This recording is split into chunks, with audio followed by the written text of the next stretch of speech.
Assalamualaikum mbokk yi di seetaan li nga xam ne mooy gis-gis waxtaanee si li nga xam ne rek mooy yóbbu dëkk bi kanam. The Constitution provides President can declare a state of emergency in two circumstances. Now I believe Gambia la security is a big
For a reliable and trustworthy real estate company in the Gambia? Well, Lee Properties Plus Real Estate and Building Materials is here for you. Lee Properties Plus Real Estate and Building Materials is your go-to real estate company, providing safe, reliable, and timely services. We have plots of land in various locations across the Gambia, including Abuko, Farato, Jalambang, Kasakunda, Kachime, and Jambanjili. At Lee Properties Plus Real Estate and Building Materials, we also do construction, property rental, and borehole drilling services. We have high-quality building materials for sale with a reasonable delivery fee. With our convenient and flexible payment plans, you can deposit today and own your land in no time. Contact Lee Properties Plus Real Estate and Building Materials on 752-3293 or 582-7811 or visit our head office at Old Yundum opposite the Paradise Estate. Lee Properties Plus Real Estate and Building Materials, creating real value in property and places.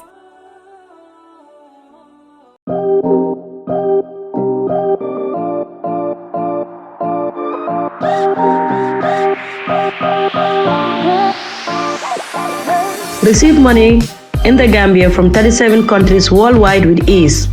Sign up effortlessly, transfer funds swiftly, and enjoy the best exchange rates and zero fees. Doorstep cash pickup service is available in the Gambia to facilitate receivers. Save money to make it more home exclusively with Remit Choice.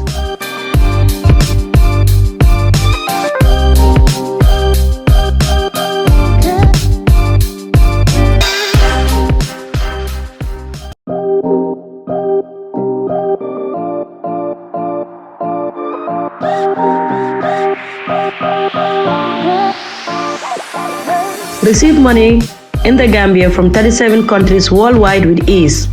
Sign up effortlessly, transfer funds swiftly, and enjoy the best exchange rates and zero fees. Doorstep cash pickup service is available in the Gambia to facilitate receivers. Save money to make it more home exclusively with Remit Choice.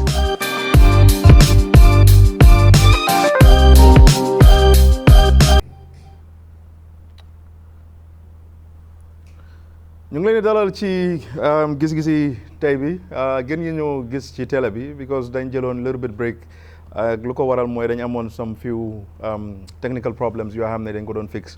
moo tax mu jël ñu I think 1 month or more than that ba tax ñëwuñ pour continuer gis-gis boo xam ne dañ ko dee indi ci télé bi muy Paradise TV ak tamit Fatu Network tey of course maa ngi ak suma panelists yi some of them nekkuñ fi but then of course maa ngi am Rafi on my right and then maa ngi am Dabah Malik ak tamit Doudou Dia on my left of course Mar Niang moom tam mu ngi ci programme bi tey dañ bëgg a of course gestu li nga xam ne mooy budgeti Gambia bi muy budgeti Gambia boo xam ne moom lañ war a maanaam table ci National Assembly bi and then gestu ko seet ndax lu jaada ak lu jaadut budget boobu noonu nag pour 2024 la 2023 bi of course gis nañ budget bi nu mu demee gis nañ budget yi 2022 loolu yëpp nañ ko indi ci waxtaan yi waaye budget dafa nekk loo xam ne lu important la parce que government maanaam ci faana yooyu noonu la moo doxee xam nga naka la dudu la loolu am na wolof budget ban wolof ngay mën a use pour ne budget nga ja dépasse ok mooy nguur bi lu moo dépassé ci biir at bi loolu noonu yëpp dañ ko dee maanaam kiita muy tax ñu ko ooyee budget 2024 tey loolu lañ bëgg a discuss tey ci gis-gis bi waaye tamit ci any programme bi dinañ indi of course kees yi Baylo mu bokkoon ci groupe yi ay soldats yoo xam ne dañ doon liggéeyal Jammeh di def ay rey according to TRRC Baylo nekkoon driver ci groupe boobu noonu fu mu nekk nii in Germany ñu ngi ko maanaam sentence so loolu noonu dinañ ko indi ci programme bi xool of course post TRRC si yan jéego ak yan fànn la government yi Adama Barrow nekk di step in towards TRRC seen recommendations yi but then Rafi ba ma start ak yow ñu ngi la dalal ci show bi because ñun yëpp géej nañoo ñëw for a month or more than that dama bëgg ñu xool Rafi dëkk bi right now ñu bëri ñu ngi joytu ne dëkk bi dafa métti ñu bëri dañ doon wax ne Covid la and then now ñu ngi wax ne du Covid at anymore but then probably government bi ñoo nekkul di def lu ñu war a def but then soo xoolee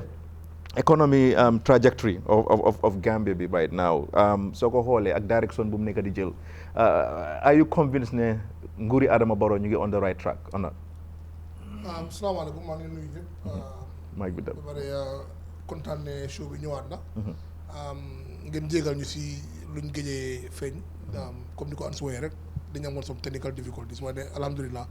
léegi fis nañ ko. léegi ma delloo si question bi dëgg la definitely moom economic situation ni moo demee soo demee si to the average Gambian dañ laa complain ne things are very hard. because we have to accept ne inflation mu ngi high te soo xoolee currency bi lim nekkoon before ak lim nekk tey dafa high soo xoolee bagages yi li ñu naan jëndee mu ngi high so loolu rek is just simple evidence pour wan la ne inflation bi dafa high so I think government first and foremost lu ñu gën a mën a def mooy am measures in place yoo xam ne dafa tax inflation bi dem down because soo xoolee even globally America England and all these other countries ñoom same issues la gaa yi nekk di face especially in countries like UK so da ngaa gis ne ñoom every time seen budget bi ñoo mën a put in place rek dañ bëgg a try pour inflation bi dem down because inflation su demee up rek li bëree yaaxu because façon ngi développement moo mun di def rek inflation daf ko dee yaaxa even for example nga am xaalis si sa banque sa account nga koo save due to inflation sa xaalis boobu noonu value bi goes down every single day because tey man su ma amoon $10,000 si sama account $10,000 bi exemple mu ngi $200 every time dollar bi di yokku dalasi boobu value baa ngeen down every single day so does it even make sense may save xaalis bank bi because su ma ko fa save xaalis baa ngeen lose value so I think government lu ñu war a focus more on is ñu wàññi government expenditure yoo xam ne maanaam pour defar pour dundal government bi la because ñun lu ñu spend just pour serve government bi it's a lot of money salaries cars léegi moom gars yi Prado la ngay xewal léegi koo gis mu ngay dawal Prado US te non Prado te Prado yi benn bu nekk is like three ba pare ñoom they go for like the VX ones and these high end ones and then lu si gën a métti mooy dañ koo dawal benn 3 months 6 months nga gis soo xoolee moto bi sax doo ko xàmmee waat yëpp la gars yi day yaaxa so I think government dañ need to really xool like fan la gars yi mën a wàññee seen budget yoo xam ne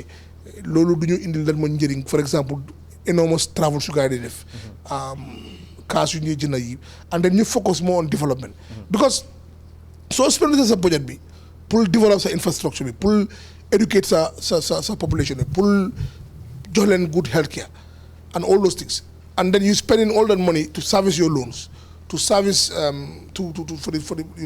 pour nga also run the public sector then you are not doing these things sa dëkk bi du sa develop du never develop ba pare soo xoolee benn dëkk si àdduna developed with high taxes taxes dafa drive away investors taxes dafa nekk loo xam ne nii daf dee go against business because businessman dëgg la they pay taxes but kenn bëggut a liggéey comme donc nga jël sa xaalis jox ko government they want to reap your profits so dañu war a move away from Gambia being a tax based economy ñu xool naka la ñu mën a diversify su income government revenue pour ñu mën ko diversify pour di am money from somewhere else not all the time rek ñu ñëw ne tax because soo xoolee Africa one of the biggest problems yu am in Africa for development wise mooy suñu taxes yi because am nañ youthful population am nañ so many things resources and all that waaye soo gisee lu tax Asia mu nekk di develop Africa nekk di develop these are some of the two factors mooy one education suñ education is a problem because yow tey soo bëggoon a ñëw soo amu nekkoon a multinational company nga bëgg a invest in Gambia pour nga am even the right workforce pour ñu liggéey la it's a problem so loolu war nañ koo seet ñu make sure ne suñ citizens yi are well educated and then taxes because yow soo nekkoon a businessman tey nga bëgg a set up fii a factory buy defar let's say cars and then nga ñëw ñu laa wane tax da ngaa fay 20% and all these things and ba pare nga dem Asia ñu laa wane for the first 5 years doo fay tax fan nga fa def fu kaa dem pour set up seen company you obviously go to Asia so yii nii dañ war lii daal dañ war a work very hard with it te lii in order ñu mun ko materialize foog président bi ak government bi am very educated and innovative thinkers yoo xam ne ñooy ñëw ñu mun a change système bi pour ñu mun a move away from Gambia being a tax based economy ñu mun ko diversify pour government di mun a am revenue from other sources. ok ñu ngi really baalu ci long break bi because dañ dee tase ñu bëri ñu ñoo laajte gis-gis bi kañ la moo ñëw back on Paradise TV ak Fatou Network waaye du suñ coobare luñ bëggoon mooy programme bi di continuer duñ am benn stop waaye mun naa leen di promise ne fu mu nekk nii gars yi fix nañ problème bi and I'm pretty sure ne every week nañ la bëgg a di indil topic yoo xam ne yooyu moo yitteel of course askan wi but then tamit it's good ma remind leen ne ñu ngi season 6 of Giss Giss so normally I'm sure February la ñoo wrap up season bi then you move to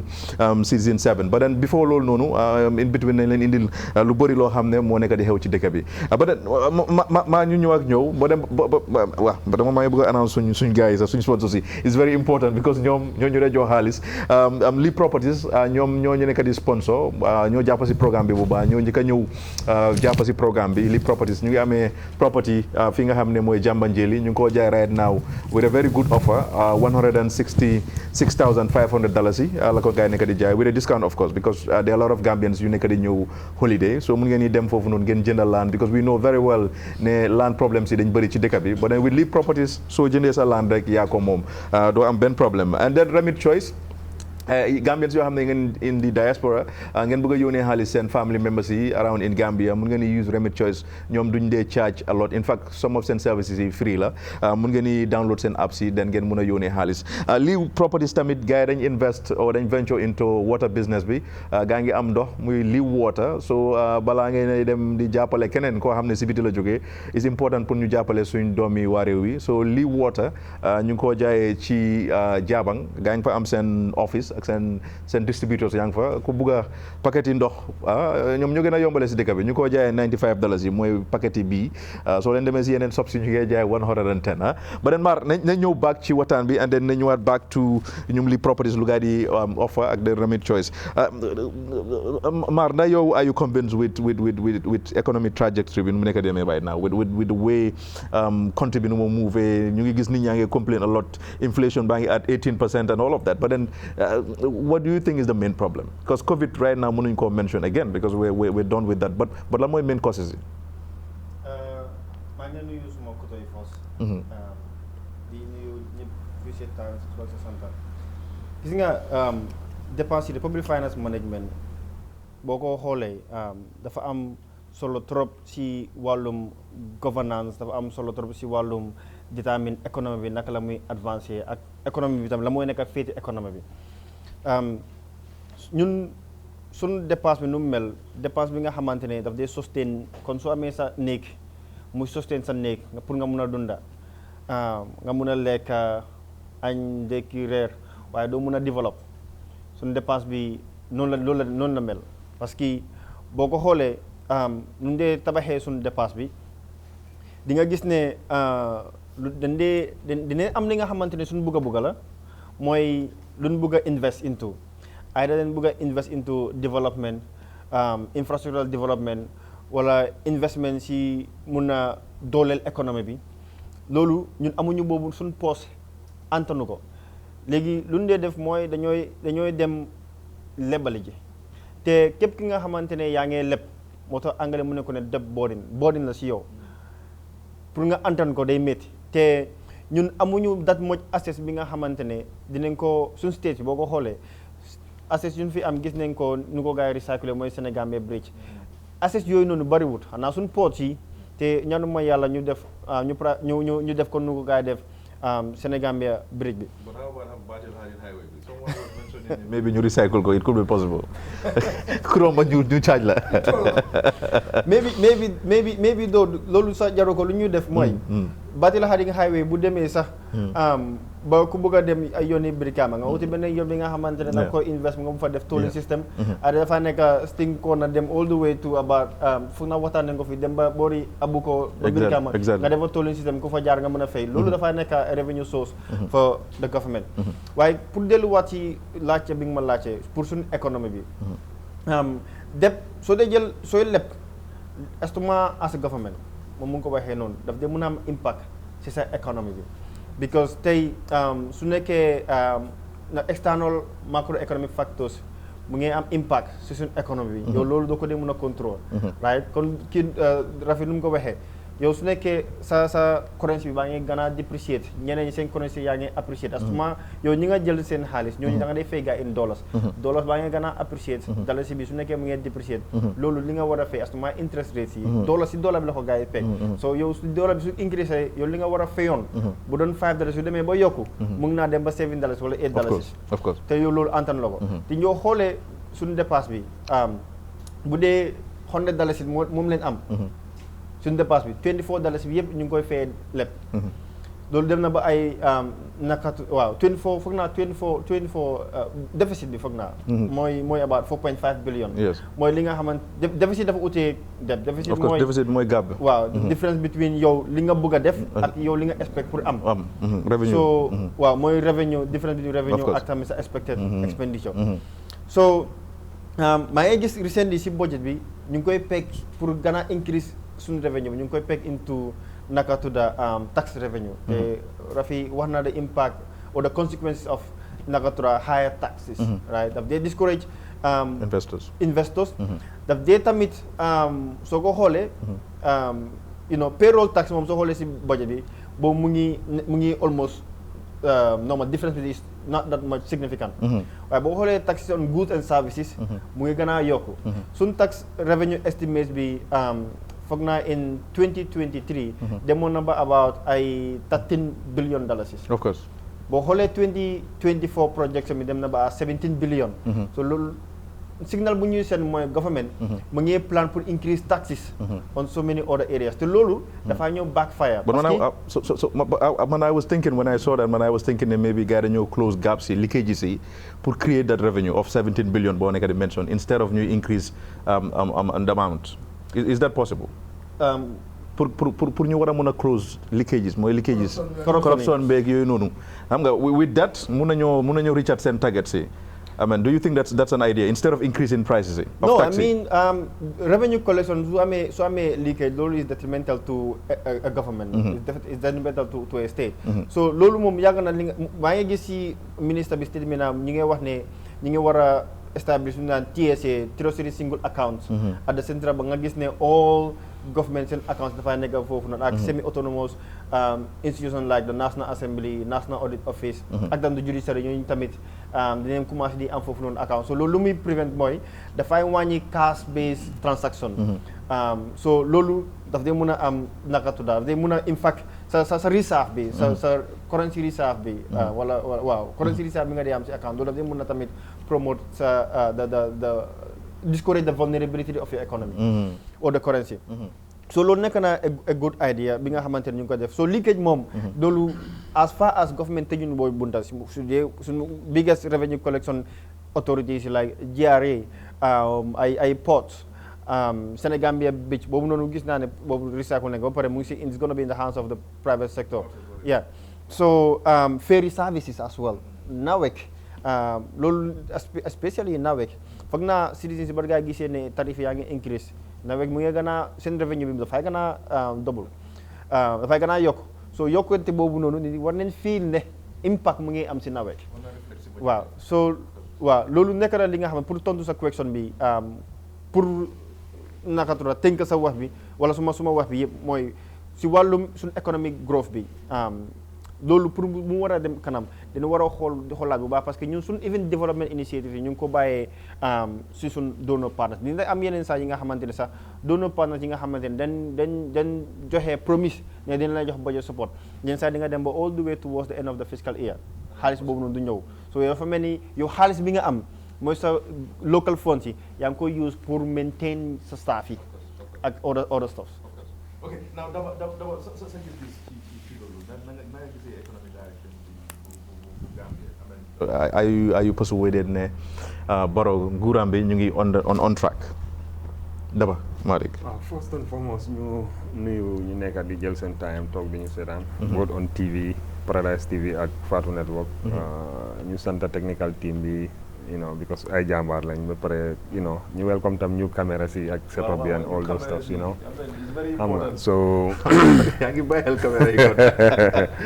of course ñu am new cameras ak ay mics ak everything new understand nga ak tamit ñu ngi dalal Mansour from China ak ñu Ibrahima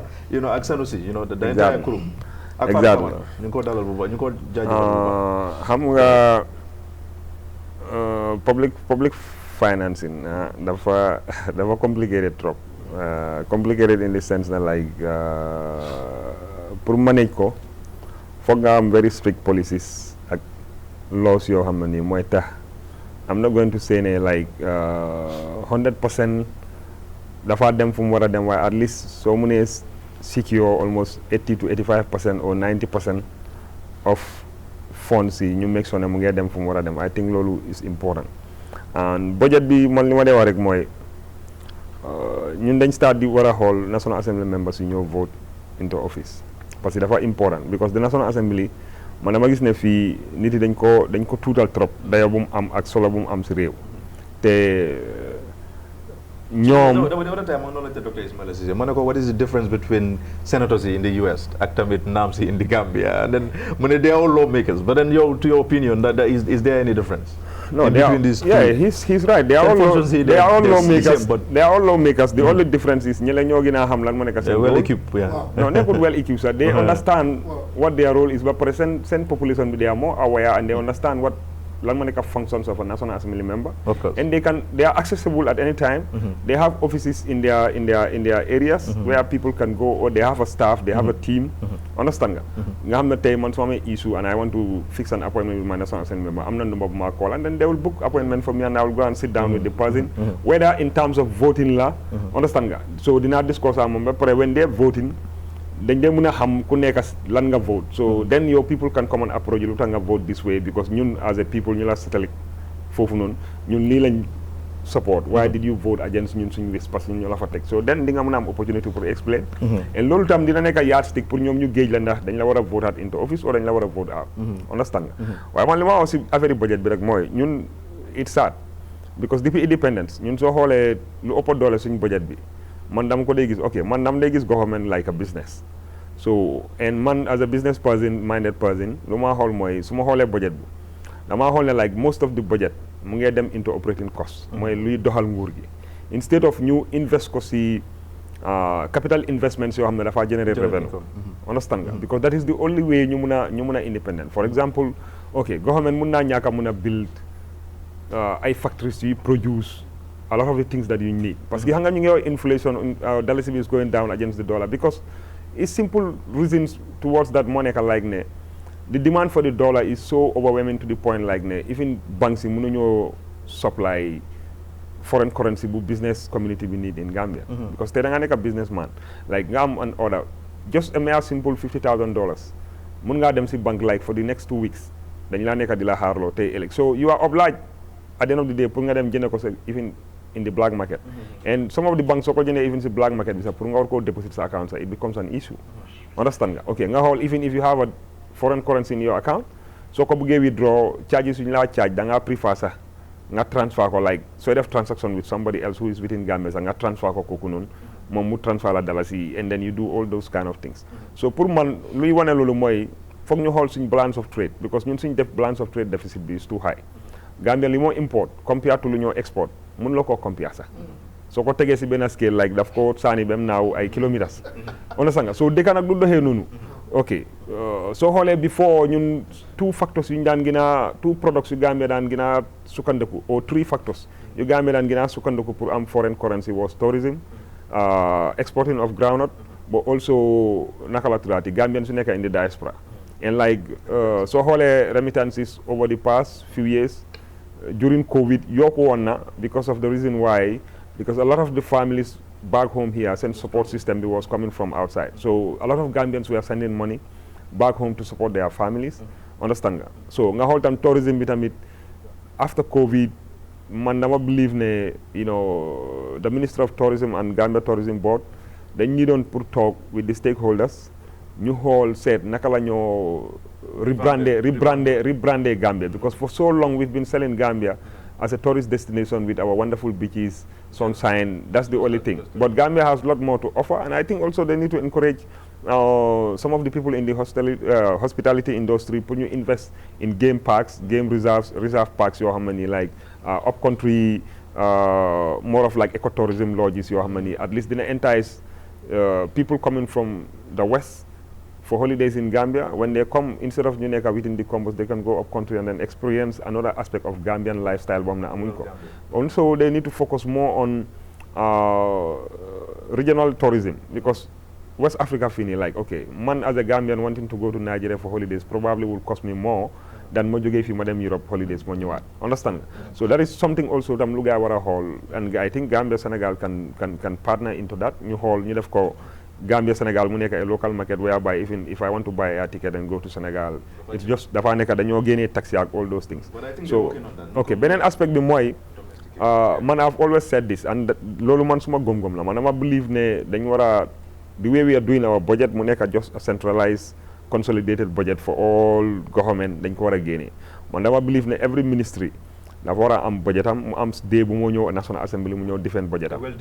waaw nga xam ne parliamentarians yi dinañ am opportunity last year jox nañ la like them for example like the Minister of Agriculture last year jox nañ la let's say maybe $3 billion okay that $3 billion nga project na like di nga indi 200 tractors for the farmers di nga jënda 30 tons of for example fertilizer di nga jënda 30 tons of seeds for the farmers di nga build ay agricultural storage facilities across the country di nga fence ay gardens ok ñu approval la loolu ñu jox la ko so the following year soo ñëwee da nga war a jox gars yi explanation fan la project sooy toll implementation level bi ba pare tamit National Assembly members yi comme PAC they should be going around the country pour visit those projects to make sure ne design bi everything yëpp lu ñu wax yëpp mu ngi faa dem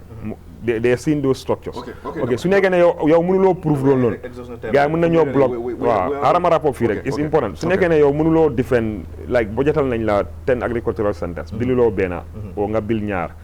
research am na yeneen yu des so ida dañ la war a laajte xaalis bu fan la des nga indi proof ne mu ngi si account bi projet bi dafa delay because of this waaye su nekkee ne like mënuloo koo proof man I think that they should block the ministry's budget bu mu jaala until ñu am clear message so loolu dina help yeneen ministres yi nga xam ne ñu ngi def seen liggéey ñooñu seen budget dinañ ko approve ñu continuer di fonction ba yeneen ministres yi nga xam ne nii nekkuñ di def seen liggéey nañ leen mën a block so at the end of the day loolu dina wan di executive ne président bi ne ministre bii nii nekku di liggéey and then either parliament ñu ask for pour ñu génne la ou président bi si boo mu fayal ok d'abord on the side of economy nu mu nekk di demee na nga ko gisee na nga ko jàngatee Gambia ñu ngi on the right track or not well su dafa des suñu waxee économie maanaam lu nguur yaakaar lu yóbbu réewam waaye bari na façon ñun nag bu ñu am dañ ne tax based économie la foog ñu jël ci nit ñi mun a am xaalis ñu jëlaat xaalis boobu dépasse ko gis nañ of late ne nguur bi ñu ngi complain wala ñu ngi bugg a génn ci leb comme lu ñoo leb dafa bari mel ni leb bi daal bor bi wàññeeku dafa nekk di yokku rek di dem te loolu am na fooy tollu nag soo demee ba mënuloo fay daanaka am na daan yoo xam ne moo la cee fekka wax ji mooy war nañoo seetaat bu baax ni ñoo collecté taxe bi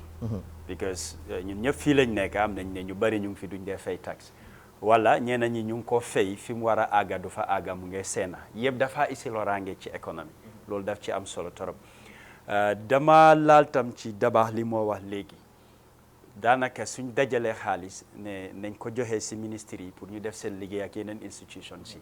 ndax liñ leen jox ñu ngi ko defee nu mu waree loolu dafa am solo bu baax lu ko mooy pour man ñaata la ñoo joxe ñu bari dañ cee xool ñii dañu wax ne bari na ñii ne bariwut parce que léegi-léegi par parloo moo cee dugga misaal soo àndee ak nguur lépp luñ def da ngaa ne waaw noonu la soo àndut ak nguur nag luñ def da ngaa ne dafa bari dañ ko war a wàññi waaye yow tam soo fa tollu woon bari waaye bi ngaa wax noonu di nga taxaw pour nga defend ko loolu gis nañ ko fii yoon waaye wax ji mooy pour man koo ci laaj ñaata nga soxla mu ñëw jox la amaan exemple mu ne la 100 millions laa soxla léegi suñ ko yóbboo parlement ñoom ñu seet ñu gis ne déedéet kii aajowul 100 millions nañ ko dog ñu wàññi ko ndax loolu du affect liggéeyam loolu lenn la luñ war a seet waaye man gëm naa ne am na ministre yoo xam ne li ñu leen a jox dañ leen war a yokkal tey soo xoolee exemple Ministry of Youth and Sport dama ko dee wax lu bari lim umba ci ndaw ñi more than 60% of suñ population bi ñëpp ay ndaw lañ. $100 and something million. foofu laay waxee pour man soo ma laajee dafa tuuti léegi nga jox leen loolu naka nga yaakaaree lu nit ñi soxla pour ñu def ko jafe-jafe boobu du deñ léegi soo leen buggee yokkal te amuloo xaalis bi fan nga koo jële foog naa war nañoo seetaat ñun suñ biir am na loo xam ne dañ ko war a dooleel surtout ci wàlli dunda bi ñu ngi koo wax li ñoo jëlee ci biti itam di ko isi dafa bari dafa seer te loolu yëpp xaalis la moo jaar ba pare du dalasi comme li ñu wax si inflation bi ñun mun nañu wax 18% am na dëkk am ne is more than that looy wax da ngaa ne ok ñii ñooñu ëppale nga seet yeneen dëkk am ne it is less than that waaye nit ku nekk yow yaay seet fi nga toolu lan nga soxla ak lan la nit ñi di jooy pour nga saafaral ko comme yi fi budget dafa important économie ni moo doxee ñëpp la war a soxal parce que tey su inflation biñ am nii su yokkoo seetut parti seetut xeet ñëpp la moo affect ku nekk daf koo laal waaw économie tam su doxut ñu am si jafe-jafe coono su waree ñëw ñun ñëpp la moo laal kon mbir la lu ñu war a waxtaanee def ci ay xalaat yoo xam ne lu ko mun a yokka lu ko mun a pousse pour mu dem waaw comme que li ma ci doorin bi rek ñun tax based économie lañ am naka la ñoo mun a sukkandekoo ci loolu ñu gis ne ok tax bi di ko yokka pour man loolu du solution nit ki su demee ba télé yaaxu sa mooy am nañ jël exemple yi jul buru taxe bi yokka nañ ko munuñ koo fay ñu bari ñàkk ci seen liggéey tëj nañ njëriñ bu fa nekkoon ñàkka nañ ko xëy na feneen la moo dem léegi yokka boobu dina dem ba affect yeneen compagnie tam suñ mënta dem they will keep shutting down of course waaye li ñoo tëj nit ñi ñu ngi ci réew mi ki amoon liggéeyam ñàkka ko ba tey ci government la wéeru pour government mu war koo dundal wala yombal mbir pour mu dundal so moo tax nguur tam war naa xoolee side boobu yokka tax baax na pour ñoom dinañ am xaalis bu bari pour ñu liggéey waaye xaalis bi tam fi ñu ko war a dugal ndax ñu ngi ko faa dugal ak liñ soxla kon surtout exemple agriculture wax nañ ko waruñoo toog rek su nawet jotee ñu ne agriculture war nañ ko mun a weesu ñun am nañ ndox bu neex am nañ suuf boo xam ne loo fa ji mu doon loo xam ne dafa sax waaye noonu ñu dugga into irrigation system wax nañ ko fi ay ati at ba tey amagul su fekkee munta nekk lan mooy problème man foog naa ne yu mel nii moo jar soo amul xaalis bi nga outsource ko pour nit ñëw def ko fii def ci alelam loo xam ne su fi taxawee dafa doon njëriñ ñun dañ war a béy at bi yëpp waruñoo toog di xaar nawet pour ñu béy li ñoo béy su doyee ci maalo ak yeneen dafa wàññi lan import bi ñoo def xaalis bu ñoo spend si import loolu mun nañ koo dugal fi am si yeneen secteur yu moo jaar développement mu gën a yokku mu gën a am njëriñ foog naa ne waxtu jot na pour ñu xoolee ci mbir yooyu maar mu ngi doon wax fii fi privatisation man léegi foofu la moo toolu di nga ne ok nañ ko def waaye man always du lu ma dee gënal dafa mel ni yow da nga dem ba góom ne munatuloo xaaral ma jox ko diw mu def mooy lan nga daaxa mu dem àlla instead of nga daaxa mu ñëw kër loolu lu ci ëppa du nekk li la feebo parce que ki ko privatise tam dafa ñëw pour ut profit so moom tam du ñëw pour invest dara mu liggéey muy am losses waaye ñun suñ ko defaree suñ boppa nañ ko mun a peeg ci anam bi nga xam ne ñun suñ nit ñi dinañ leen mun a yéreem jox leen good service si amount boo xam ne it is payable ñoom seen boppa nañ ko mun a afford tey nañ jël exemple of nawet nañ dem lu tax ñu yokka dafa am luñ soxla léegi su fekkee ne target boobu métuñ ko nawet jógaat fii ne dañoo yokkaat courant ak ndox fan la nit ñi di toll ñoom dinañ am xaalis and liñ expect ci ñoom lu ñoo fekk ñu ngi am xaalis léegi xaalis bu ñoo connect war naa dugaat si services yooyu defar ko mu baax ñu wàññiwaat ko man dama feel ne loolu mooy expectation bi soo gisee may yokka dama am jafe-jafe léegi li nga yokka dafa war a régler jafe-jafe boobu oo mu wàññi ko loolu soo amee tam li nga yokka war nga ko mun a isiwaat pour nit ñi tam ñu gis seen boppa ñeneen ñi nekkul ne dañ bañ a fay tax waaye li ñoo laajte mooy maa ngi fay tax waaye lan laa nekk di benefit in return li maa jooy ak li maa kaas yëpp pour man solfut dafa mel ni man fi ma dëkkee ma ne dama soxla yoon aw ma yoon waaye maa ngi fay tax ba tey mënumaa am yoon li maa jooy ba tey solfut waaye still naa yaa ngi ñëw di yokka tax pour ma fay la ko te yoon bu ma soxla doo ma ko jox foofu tam lañ ko war a seetaatee moo tax ma ne ñoo jox xaalis bi ne dem leen liggéey d'abord li mu wax dafa am solo access pour accountability dafa am solo ak nga assess nit ki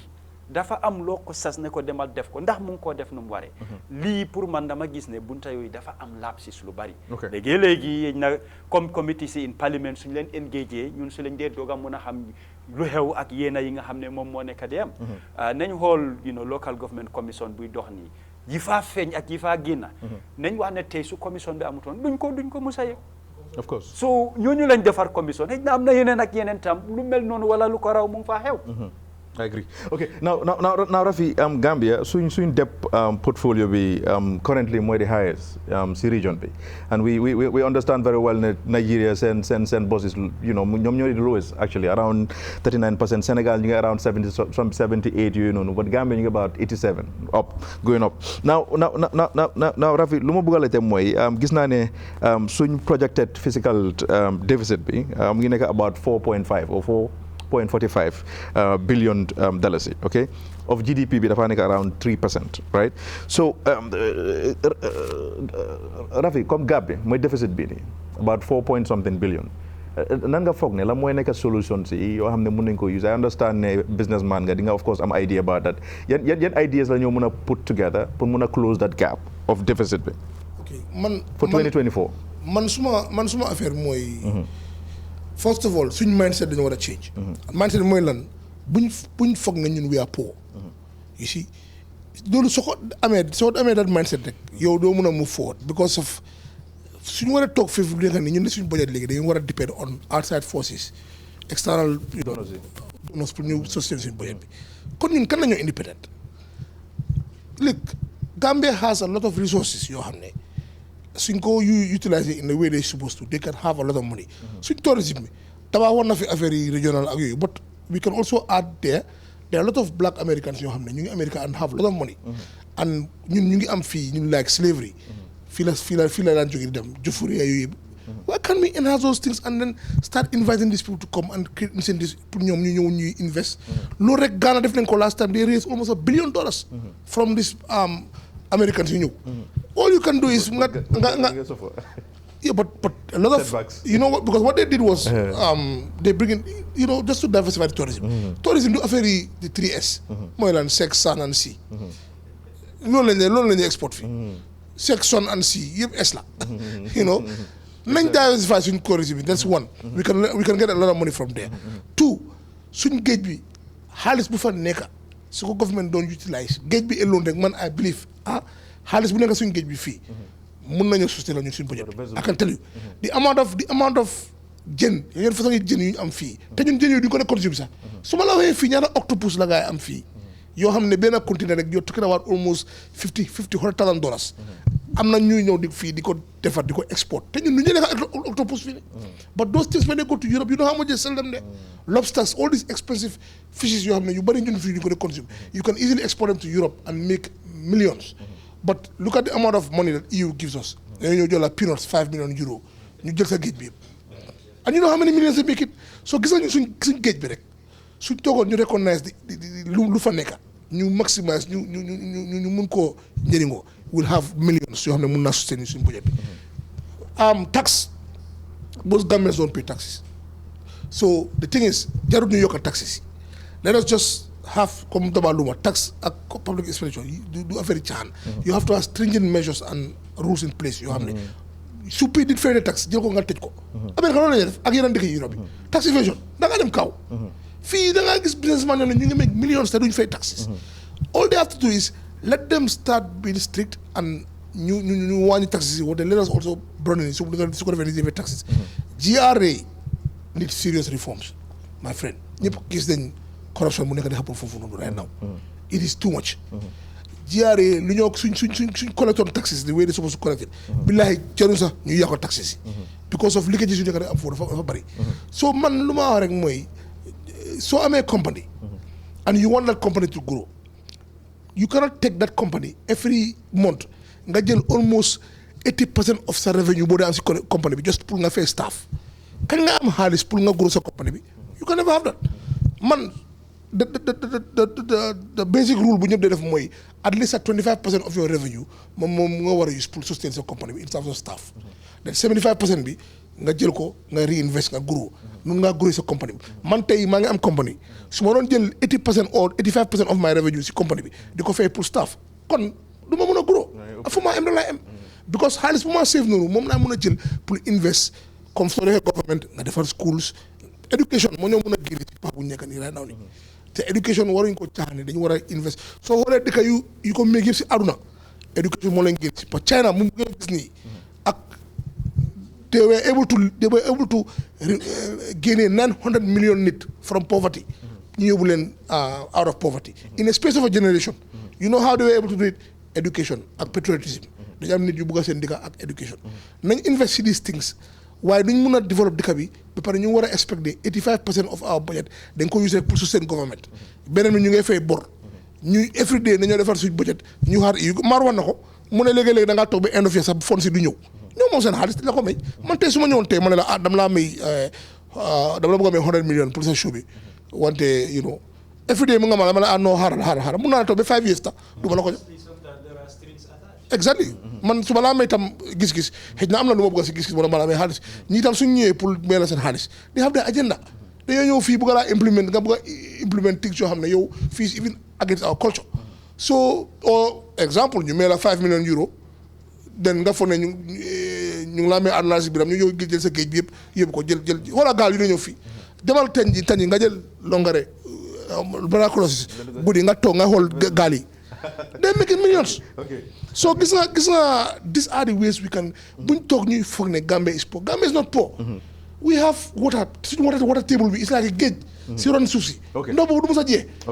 si li mu wax irrigation agriculture all these things we can you know how many millions of dollars goes into agriculture every year ba léegi ñun even maalo sax mënuñ ko programme suñu dëkk loolu I understand okay now Mar sa gis-gis ci fiscal deficit bi for example luñ project pour 2024 4.45 billion in 2023 it was around 3.9 billion yooyu noonu da fag ne lu si yokku si diggante bi dafa bëri torop just 23-24 gap bi lan mooy solution bi pour close ko well ñun suñ deficit bi moom foog mu continuer di dem si kaw parce que lenn la suñ bugga si wàllum développement ak wàllum naka tudda administration expenditure yu am moo bari te naka si wàllum am comme bu ñuy générer si local yi bariwul even external itam lu ñuy ñëw bariwul soo amee that huge gap kon nu ma ko nekk di waxee rek boo demee ba tey nga xiif nga am sa benn $100 nga ne da nga bugg a togg benn ceebu jën bu neex te ceebu jën bu neex boobu ni la cost $5 waaye yow benn $100 nga am looy def nga dem lebi ji $4 bi te boo jëlee ceebu jën boobu nga lekko ba sa biir fees nga toog gi di nga te commencé xalaat na nga fay $4 boobu noonu ak interest bi waaye problème mooy ñun géexaguñ sax xam nga bala ngaa géex fekk da nga lekk ba suur so ok waaw so ñun foofu moo nekkal suñ problème suñ local revenue generation bi moo amul doole kon nu ma ko waxee tax revenue bi gis neen this time around naka la muy nekk nu mu nekk di increase su nekk di dem na bu about like 17 billion foog naa 2023 was about ay 13 billion so loolu lu muy wane mooy ñu ngi gannaa put more pressure on the taxes ci goods and services and other taxes te loolu nag kon nu ma ko waxee dafay backfire ci citizens yi so deficit bi mooy naka tudda pour wàññi déficit bi lenn la dañoo xool expenditure yi nga xamante ne make good sense mooy for exemple ay lubricants ay fuel obviously government needs ne ko waaye su nekkee benn ministre ñu ngi ko jox for example hypothetically speaking su nekkee benn ministre ñu ngi ko jox $50,000 worth of coupon for example right loolu ñaata ministre leen am nga am ay permanent secretary nga am ay directeur su nekk ñooñu seen coupon yi dafa bari tey logical yi xam ne ne ñu loolu da nga koy war a wàññi so loolu te dina wàññi stress bi si expenditure bi te dafa miin tamit déficit bi dafay wàññi ko ci wàllum rent tamit affaire rent waxoon naa ko si benn panel QTV man ne leen naka tudda ñun suñ ministre yu bari ñu ngi leb ñu ngi rent ba pare ñu ngi fay te tey man su nekkee maa ngi rent si place yi Rafi te government la Rafi soxla ko mu jox ma notice damay commencé di xoolaat beneen place te relocation daf day am impact si infrastructure système bi nga xamante moom nga set up te su ko neree lif daf day jëlaat time so waxoon naa ko fii nii QTV earlier this year ma ne leen am nañ quadrangle right quadrangle kenn fayu foofu noonu rent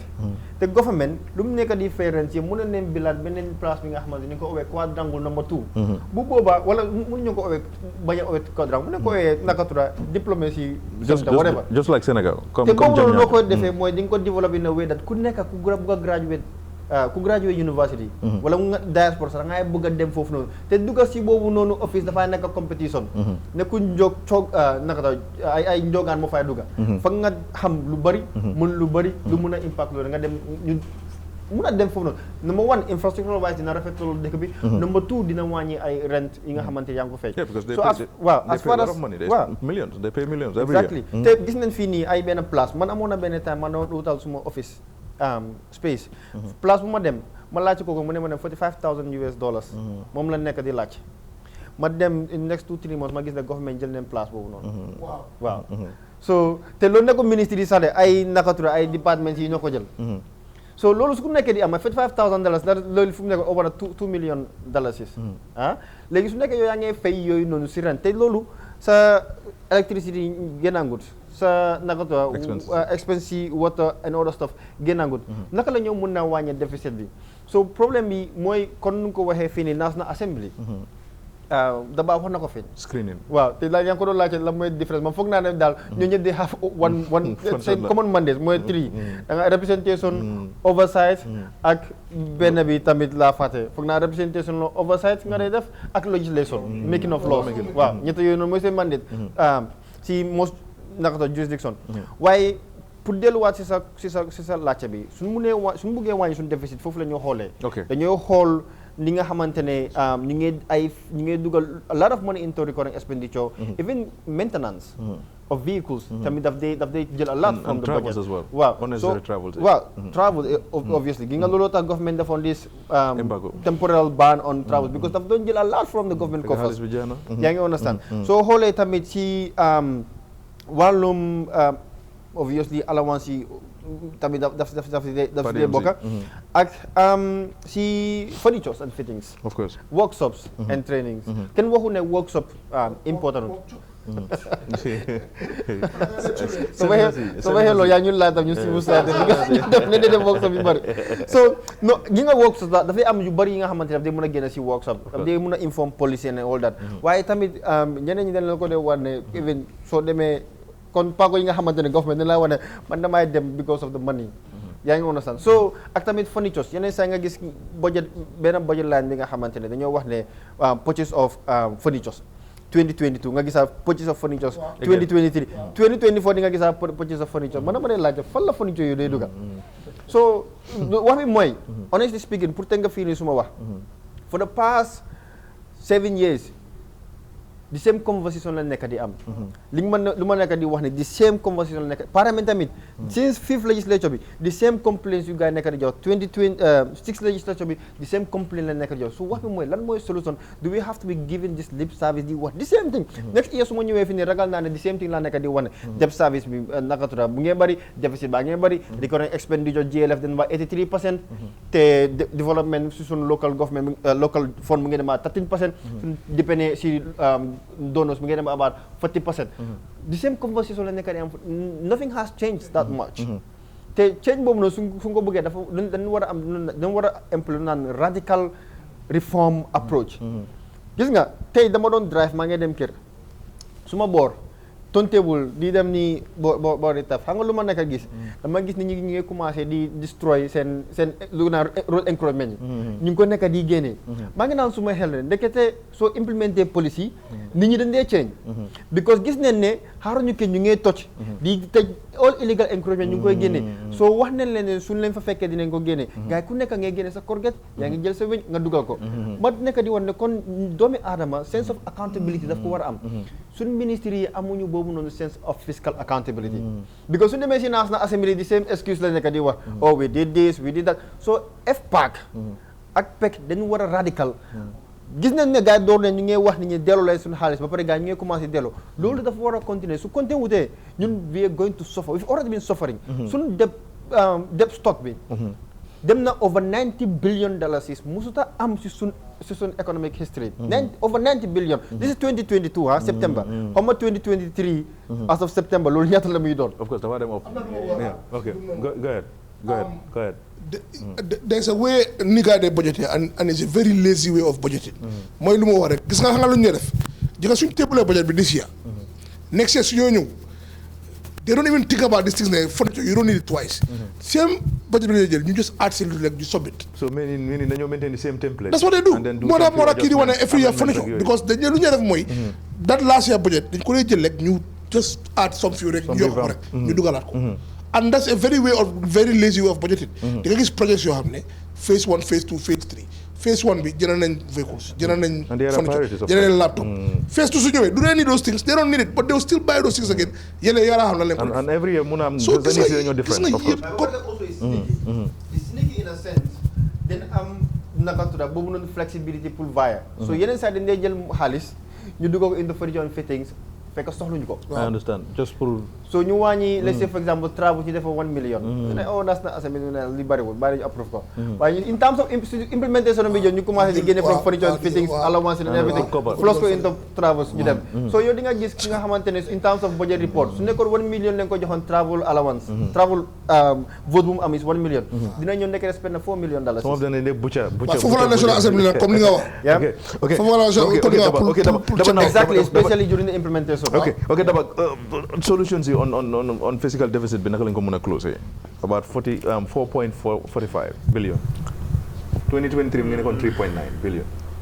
no man lu ma understand maybe itam man lu ma read more confusing because man I think ne this year the budget deficit has gone down really yeah I don't think so anyway man lu ma read lu ma gis that's what I see ba ma wax ne minister bi I don't know how he came about this but I think it's waaw xaaral ma ñëw rek non maybe man lu ma read maybe nu ma ko readee maybe man lu ma read loolu moo nekkut 2021 nag mu ngi woon 31 billion correct so dafa gën a yokku waaye li si am solo mooy 2022 sorry mu ngi woon non li si am solo mooy man dama believe ne dëkk mënut a survive every year anyway man since ma start di toppa suñu budget bi man mosuma gis ñu am budget surplus we have always been having budget deficit understand waaw so man loolu is an issue for pour man because normally as a business you cannot survive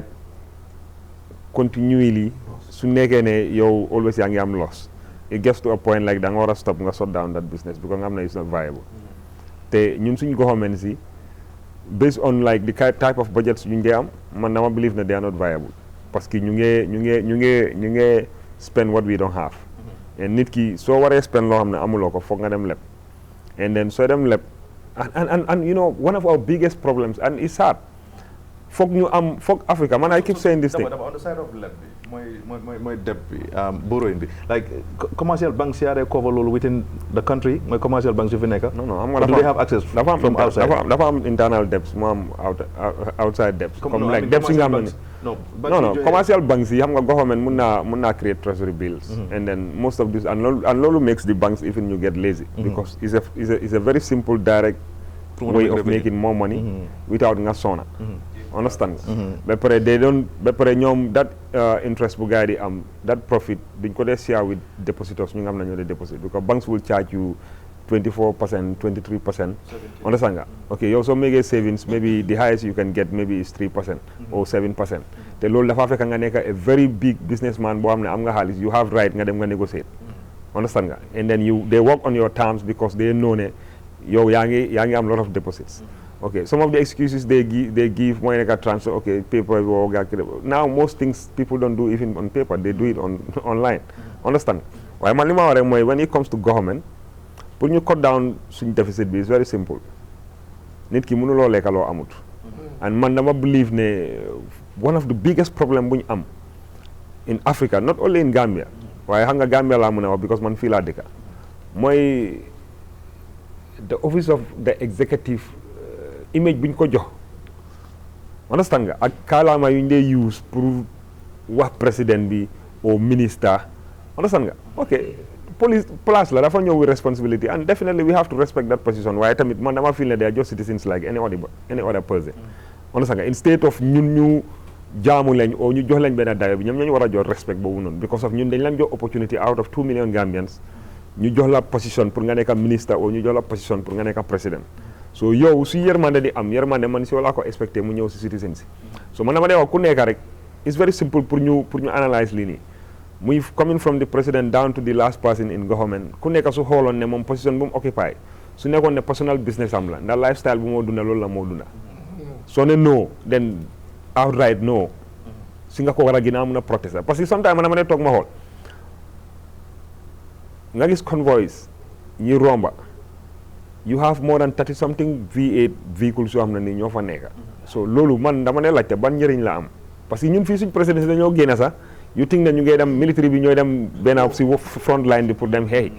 you understand so yooyu noonu man pour man ok we need to secure the president we need to do all those things waaye man dama feel ne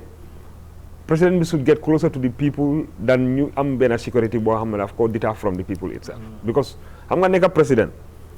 the sad part moo nekk like most of the blames will come to you te most presidents dañ leen dee just brief rek and people who are briefing you su nekkee ne they are not honest and they are not genuine duñ la reportal what is the actuality and the reality bu nekk si ground so yow di nga romba rek because they made you believe that everything is okay ba pare xam nga politicians will always be politicians before the president bi di ñëw dem nañ ñu mobilize nit yi ba pare nga is sad xam nga tamit sometimes you have to blame the people parce que xam nga man mënuma am problème bi dépense nga ñëw di ma wax ne nañ dem but you can understand because politicians will always make you nga comme like dañ laa trop si désert bi nga mar understand nga so ñu isi bidol ngi ndox ñu wala ne bidon ngi ndox baa ngi nii yow sa boppam xam nga ne you are test for water so what they do instead of they give you the bottle of water pour nga drink dañ ko def si sponge rek ñu switch ko nii rek mu toxa ndox bi tuuti sa lifin bi understand nga so you are grasping to get more so am nga more hope understand nga waaye loolu ñun ñoo ko mun a change and I think ne the way we can change that thing moo nekk like ne man dama believe ne depending on western naka la tuddaati western donor funds yi loolu du ñu yóbbu ba pare Africa should just part away with World Bank IMF amuñ benn njëriñ pour Africa instead they are killing our governments they are forcing us to take loans yoo xam ne amul benn njëriñ parce que loan suñu laa jox ñoom ñoo laa ñëw designal fan nga koo yóbbu ban consultant ok yow how can you give me a loan of let's say $2 million ngay nil ma consultant boo xam ne I'm gonna pay that person maybe $500,000 or $600,000 what sense does that make ba pare yow most of the things man you ma need dama ko import from Europe or from the West so basically it's just like yow da nga ma jox xaalis waaye xaalis bi tur la rek it will never come to Gambia it will never come to Gambia maybe du access sax suñ central bank bi sax because already those monies are going to be paid or even su ñëwee dafa dugga rek mu génnaat so loolu mënut a am impact si économie nga la moo jaaxal IMF ak World Bank soo xoolee structure suñ def in place in Africa yëpp Africa dëkk yooyu dañu end up collapse the economy but soo xoolee Greece bu ñu amee bu yàggul problème when they Greece was okay Cyprus and all these countries they get okay waaye saa yu ñëwee Africa rek. Because they put the money into good use. déedéet. No. Those institutions are set up to keep us poor. Okay. It doesn't make sense. Okay. It's just to keep us poor. What I can understand is ñun dañ am it's just like me holding ma am diamond suma kër.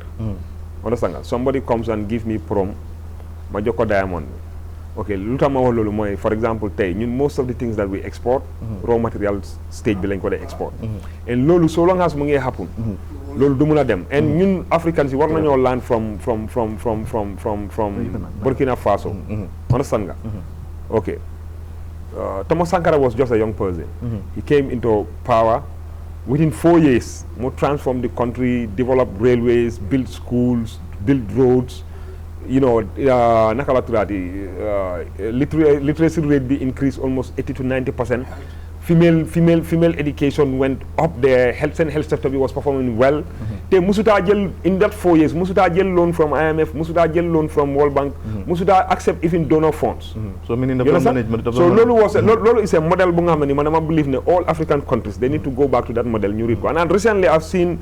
Traore, the guy who came just recently, gis na ne mu ngi follow up in the footsteps of Sankare, but don't be surprised in the next minute dañ ko rey. You understand? And the reason why, and the sad part moo nekk like tubaab bi suñu laa damage suñu laa rey, what they do is they use your fellow African, sa blood brother African, moom la moo laa sacrifice. Gaddafi came here, you can say whatever you want to say about Gaddafi, but at least Libya was the only country man bu ma xam si aduna bi boo xam ne you don't pay a house, you don't need to buy a house, soo takkee jabar ñu fay la salary, you have free education, you have free medication, you have free electricity, dañ laa jox food ba pare dañ laa fay allowance. If America had that, they will protect that leader. So you can say whatever what you want to say. Man, I believe that the West had a problem with him. Bi mu ñëwee mu bëgg a create a united Africa, ñu am suñu own currency, am suñu own foreign central bank, ba pare ñu am suñu own satellite. You understand? tubaab yi xam nañ ne ba pare ñu use suñ góol bi mu nekk lu nga xam ne ni moom la ñoo use pour reserve pour mun a géej suñu xaalis. So tubaab yi xam nañ ne loolu idea boobu noonu su demee in Africa. And the West is dead. Because soo xoolee 60 to 70% of ñoom what they are producing.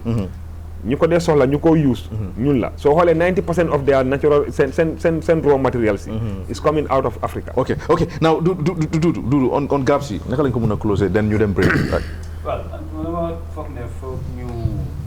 laaj bi ñu waree ko xamul foo jëm dellu fi nga jógee. ñu nangu ne dëkk bi suñ dëkk la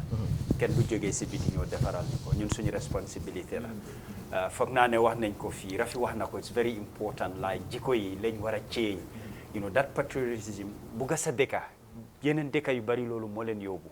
ok foog ñu jànga skills métier because soo demee Asia dëkka yu bari lu ko tabax loolu la because métier tey suñ amoon xaalis te amuñ ñoo xam ne ok ñoo war a use xaalis boobu pour ñu defar dëkk bi foog ñu jégaani ko si biti dañ koo dem jële ci biti ici fa mel ni the example of Dubai no ma jël Dubai as an example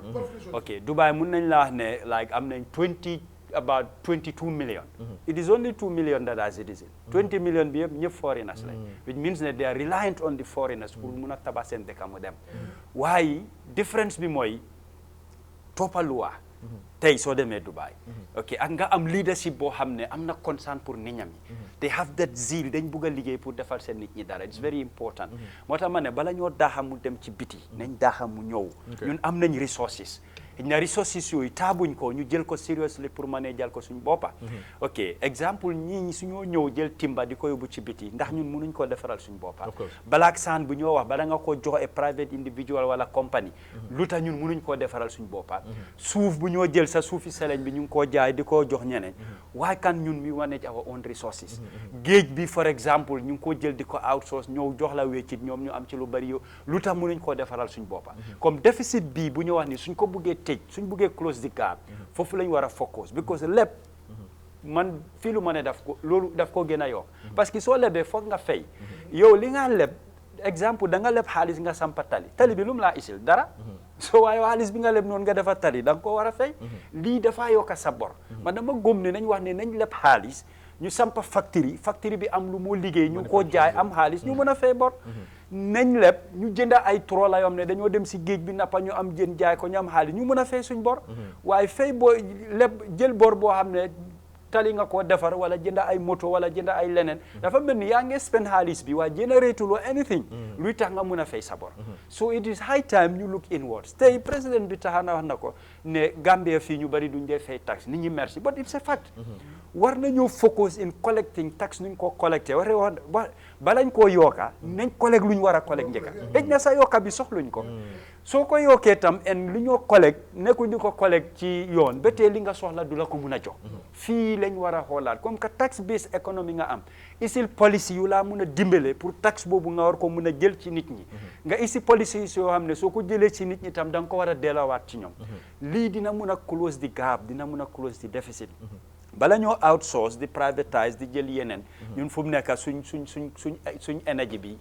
ñeneen ñoo ñu ko gaadul Ka Power Sib la Senelec la ñoo ñu nekk di jox lan lañ munal suñ boppa nañ dem leb ñu empower nawek loo xam ne da ngaa am bagage yu doy ay machine ak yooyu instead of ngay jël keneen di ko fay lu bari loolu su fi desee loolu mooy mun a close déficit yi ñoo wax nii jël ownership moo des et nit ñi tam that patriotisme bi ñoo wax dañ war a nangu pour liggéeyal suñ dëkk responsibility yu ñu am mag na torop ñun dañ daan tiitaroo tourisme dañ ko doon puukarewu bu baax waaye tey fan la toolu lan lañ nekk di def pour ñu dekkil ko d'abord mu ngi wax sax about regional tourism even without region bi fii ci biir waaw yow man moo war naa mun a enu suma famille ma dem ci hôtel bam ne dañ laa defal discount nga nekk fa for 2 days or 1 week dan hôtel bi mu toog foofu di xaar tubaab bi du ñëw nekkul di make sales yaa ngi wàññi staff su yaa ngi hôtel bi tëj we need to start thinking along those lines culture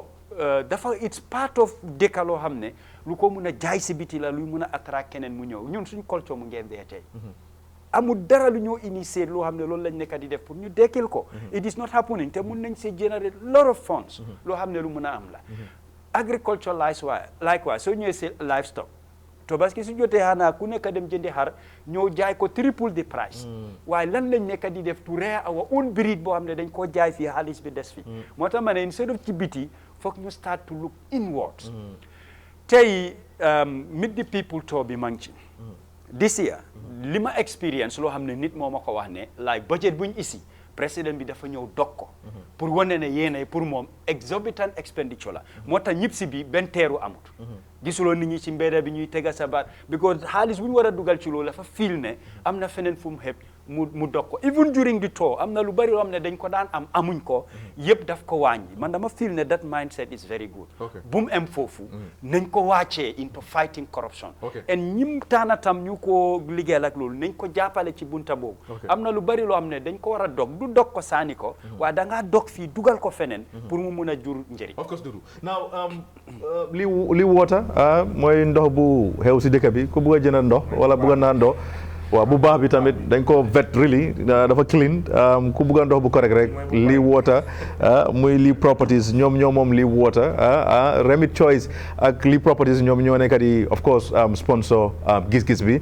comme ni ma ko waxee ñu ngi baalu really break buñ jël because really dama am fu ma dem ak suma gars yi fu mu di dem nit ñi dañu dee laajte gis-gis kañ la moo ñëwaat back on Paradise TV kañ la moo ñëwaat back on Fatu Network ak yooyu noonu but then we're really glad ne we're back and then Paradise TV 10 o'clock lañ fa dee nekk and then Fatu Network 7:30 on Fridays dañoo dem break su ñëwee ñu continuer waxtaani budget bi am afraid ne time bi du doy pour ñu war a mun a wax ci bàyyiloo keesam bi but then maybe dinañ ko indi next week ak yooyu noonu ak gars yi TRRC bi of course ak victims yeeg yooyu noonu yëpp nañ dem break Mansour den su ñëwee baak ñu continuer waxtaani budget bi thank you.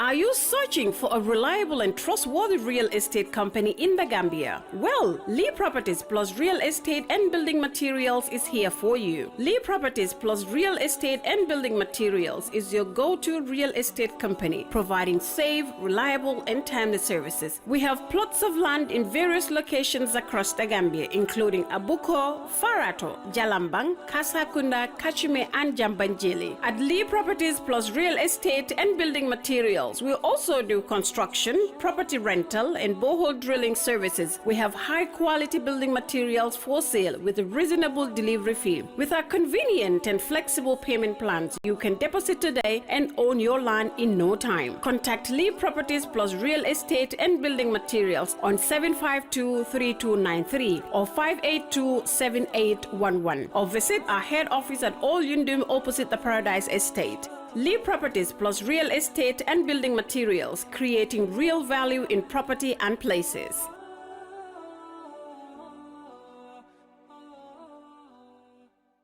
Are you searching for a reliable and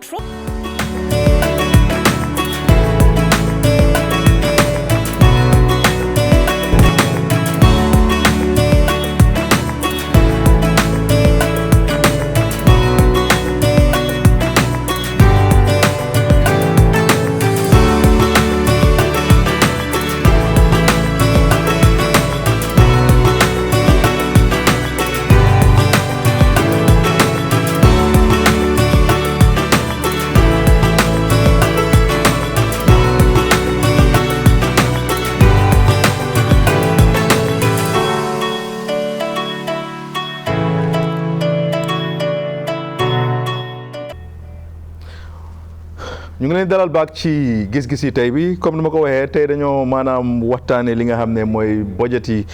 Gambia bi mooy budget boo xam ne ñu ngi ko project pour war a ko mun a am in 2024 ba tax tey suma panélistes yi ñu ngi fii pour ñu faram-fàcca of course gestu boobu budget tey tamit I think it's very important pour ma mention ne suma panélistes yi gars yi dañ jàppa some of them mooy Nancy Jallow ak Yusuf Taylor of course Said Mati and then Lamin Jaay moom mu ngi America ak tamit Fatou Jawo den Amad Jeng ñoom ñetta yëpp ñu ngi away waaye ñu always toppa but then I'm sure ne next week dinañ indi some of them pour ñu join ñu now Rafi maa ngi gis si papers yi I think Standard because mostly man fu ma dee jëlee suma information is from Standard gay naa ko ak tamit Foray and Points I mean these are papers yoo xam ne dama dee rely on them really now maa ngi gis ne gars yi dañ wax ne government bi naam si ñu ngi try pour cut about 400 and something million dollars out of billions na loolu make na sense one and then two ñu ngi gis ne government ñu ngi plan pour spend close to 450 million dollars on international travels ak seminars in 2024 la mooy sa taxawaay on that on both sides mooy cut bi from NAMS and then travels NAMS yi laaj naa de foog ne def nañ loolu because that means kon ñu ngi scrutinize budget bi di xool wastage yoo xam ne loolu is going to be like 5% maybe or 6% out of the total budget. It's better than nothing. It's better than nothing. Imagine if that is for example gonna wàññi benn director or benn minister ñu laa jox $50,000 fuel allowance every month. That's good because man dama believe ne $50,000 allowance for fuel xanaa yow every day Mauritanie nga dem di liggéey di I don't understand fuel boobu fa nga ko dugal so laaj naa di foog ne def nañ loolu because of loolu wane na ne at least ñu ngi xool yenn yoo xam ne it's ridiculous ñu ne non lii definitely not needed and ñu génnee ko in terms of traveling traveling is good in a sense ne mun naa indil dëkk lu bëri wante ñun suñ travel bi gars yi dañ ko dee abuse because comme li ma ko waxee rek fii traveling bi yoon la pour gars yi meeg xaalis kuy sampa kër da ngaa toog every week gaa ngi sa vidéo nga ne budget bi lii budget bi na lee sa vidéo so man dama believe ne covid teach nañu a lot of lessons teach nañu how to be innovative tij nañu in a way boo xam ne mun ngaa dem meeting te sol loo pour physically nekk foofu so yii yëpp dëgg la dañ need sometimes dafa diplomacy da nga need face to face meetings ak yooyu noonu wante definitely traveling bi man su ma nekkoon président dinaa si def lu bari ma wàññi ko trop because dafa nekk loo xam ne ren naa gaañ ko abuse suñ embassy yi they can represent us suñ yenn meetings yu bari mun nañ ko attend virtually suñ bëggee ba pare meetings yi nan nekk tam loo xam ne su gaa demee foofu nañu njëriñ because soo gisee ñu ne for exemple am nañ benn climate change meeting muy am in Paris or wherever ok Gambia seen délégation pour dem yow sa job mooy da ngaa dem foofu noonu nga déglu meeting bi lu ñu wax nga joxe sa contribution soo ñëwee nga bind a report boo xam ne da nga koo bàyyi si government bi si seen archives yi nga xam ne ëllëg su Mara ñëwoon di liggéey foofu noonu mu bëgg a am knowledge on affaire yi lu gars yi discuss foofu all he need to do is just go and read that report mu ne ok lii lay fa jëlee waaye that doesn't even happen in Gambia fii lu dee xam mooy da ngaa dem foofu noonu first of all yaa ngay xool maybe soo demee England yaa ngay xool sa këri friend ba mën a dal su ko defee doo fay hotel nga copp xaalis bi meeting bi da ngaa dem one day doo attenaat dañ ko dee abuse so nañu xool li bu baax a baax ñu code ko because definitely nekkul ni ñu njëriñ ñun as a country and these are things yoo xam ne ñun mun nañ ko use pour cut down on waste yoo xam ne dinañ mun a jël xaalis boobu dugal ko si education rek moo ñëw mun a génne tey soo gisee ñun ñu mun a toog fi si panel bi ñuy wax lu ñu wax ni bi ko dañ jàng suñ jàngutoon ñun ñu mun a toog di wax yi yëpp so loolu dafa neex a nekk suñ first priority pour ñu def ko si dëkk bi pour ñu mun a génne si pabu ñekkat suñ every year nga xool results imagine yow nga ne 450 million is 5%. Imagine what 450 million could have done pour elevate suñ education system bi xoolaa ñaata percentage yoo dee fail secondary school of course every 85 something percent failure rate lañ am léegi nu yooyu yëpp si fan la ñoo dem suñ jaaree jànga so imagine ñu save xaalis 400 and something million on travel ñu save 450 million on lu naam si decide ñu jël 900 million boobu noonu ñu dugal ko si education loolu daf ñoo njëriñ because gis nga soo xoolee the whole world ji nga science research and technology dëkk yoo xam ne every year ñoo dee publish new research ñoo dee def patents patent mooy comme for exemple ma discover dara ma dem patent ko dëkk yu dee file yooyu noonu every year moo ñu dee file yooyu those are the countries yoo xam ne they are highly developed soo xoolee Africa moo am Afrique te Africa bu ko dëggalee South Africa rek ñoo def research yeneen dëkk Afrique yi consume rek ñun du jël discover dara Sénégal is coming up te foog ñu te loolu lan moo tax nga lan moo war a tax nga mën a def loolu education if we have scientists if we have start teaching our kids algebra mathematics physics quantum physics dan ñu lay wax ne lizard bi mu ngi nii locust bi dafa am antenna we have to change those things and I swear if we don't do that ñu doon teach suñu xale yi STEM ñu laa wax things yoo xam ne loolu du am benn njëriñ gis nga nii la ñu mën a génnee nii la ñu mën a génnee ñi nga pauvreté bu ñoo wax ni Gambia nii la ñu fa mën a génnee imagine léegi yow Facebook as a company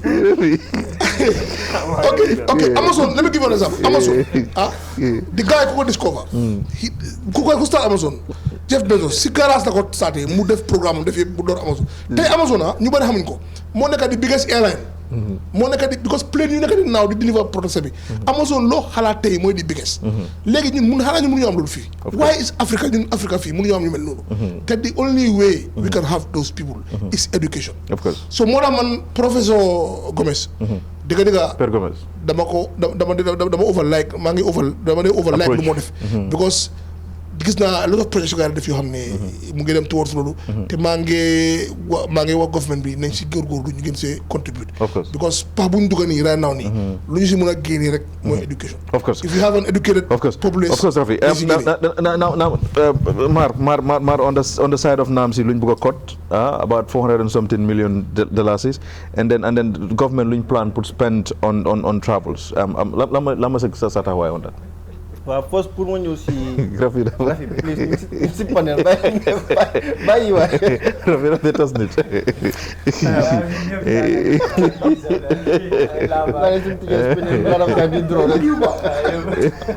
ok waaye pour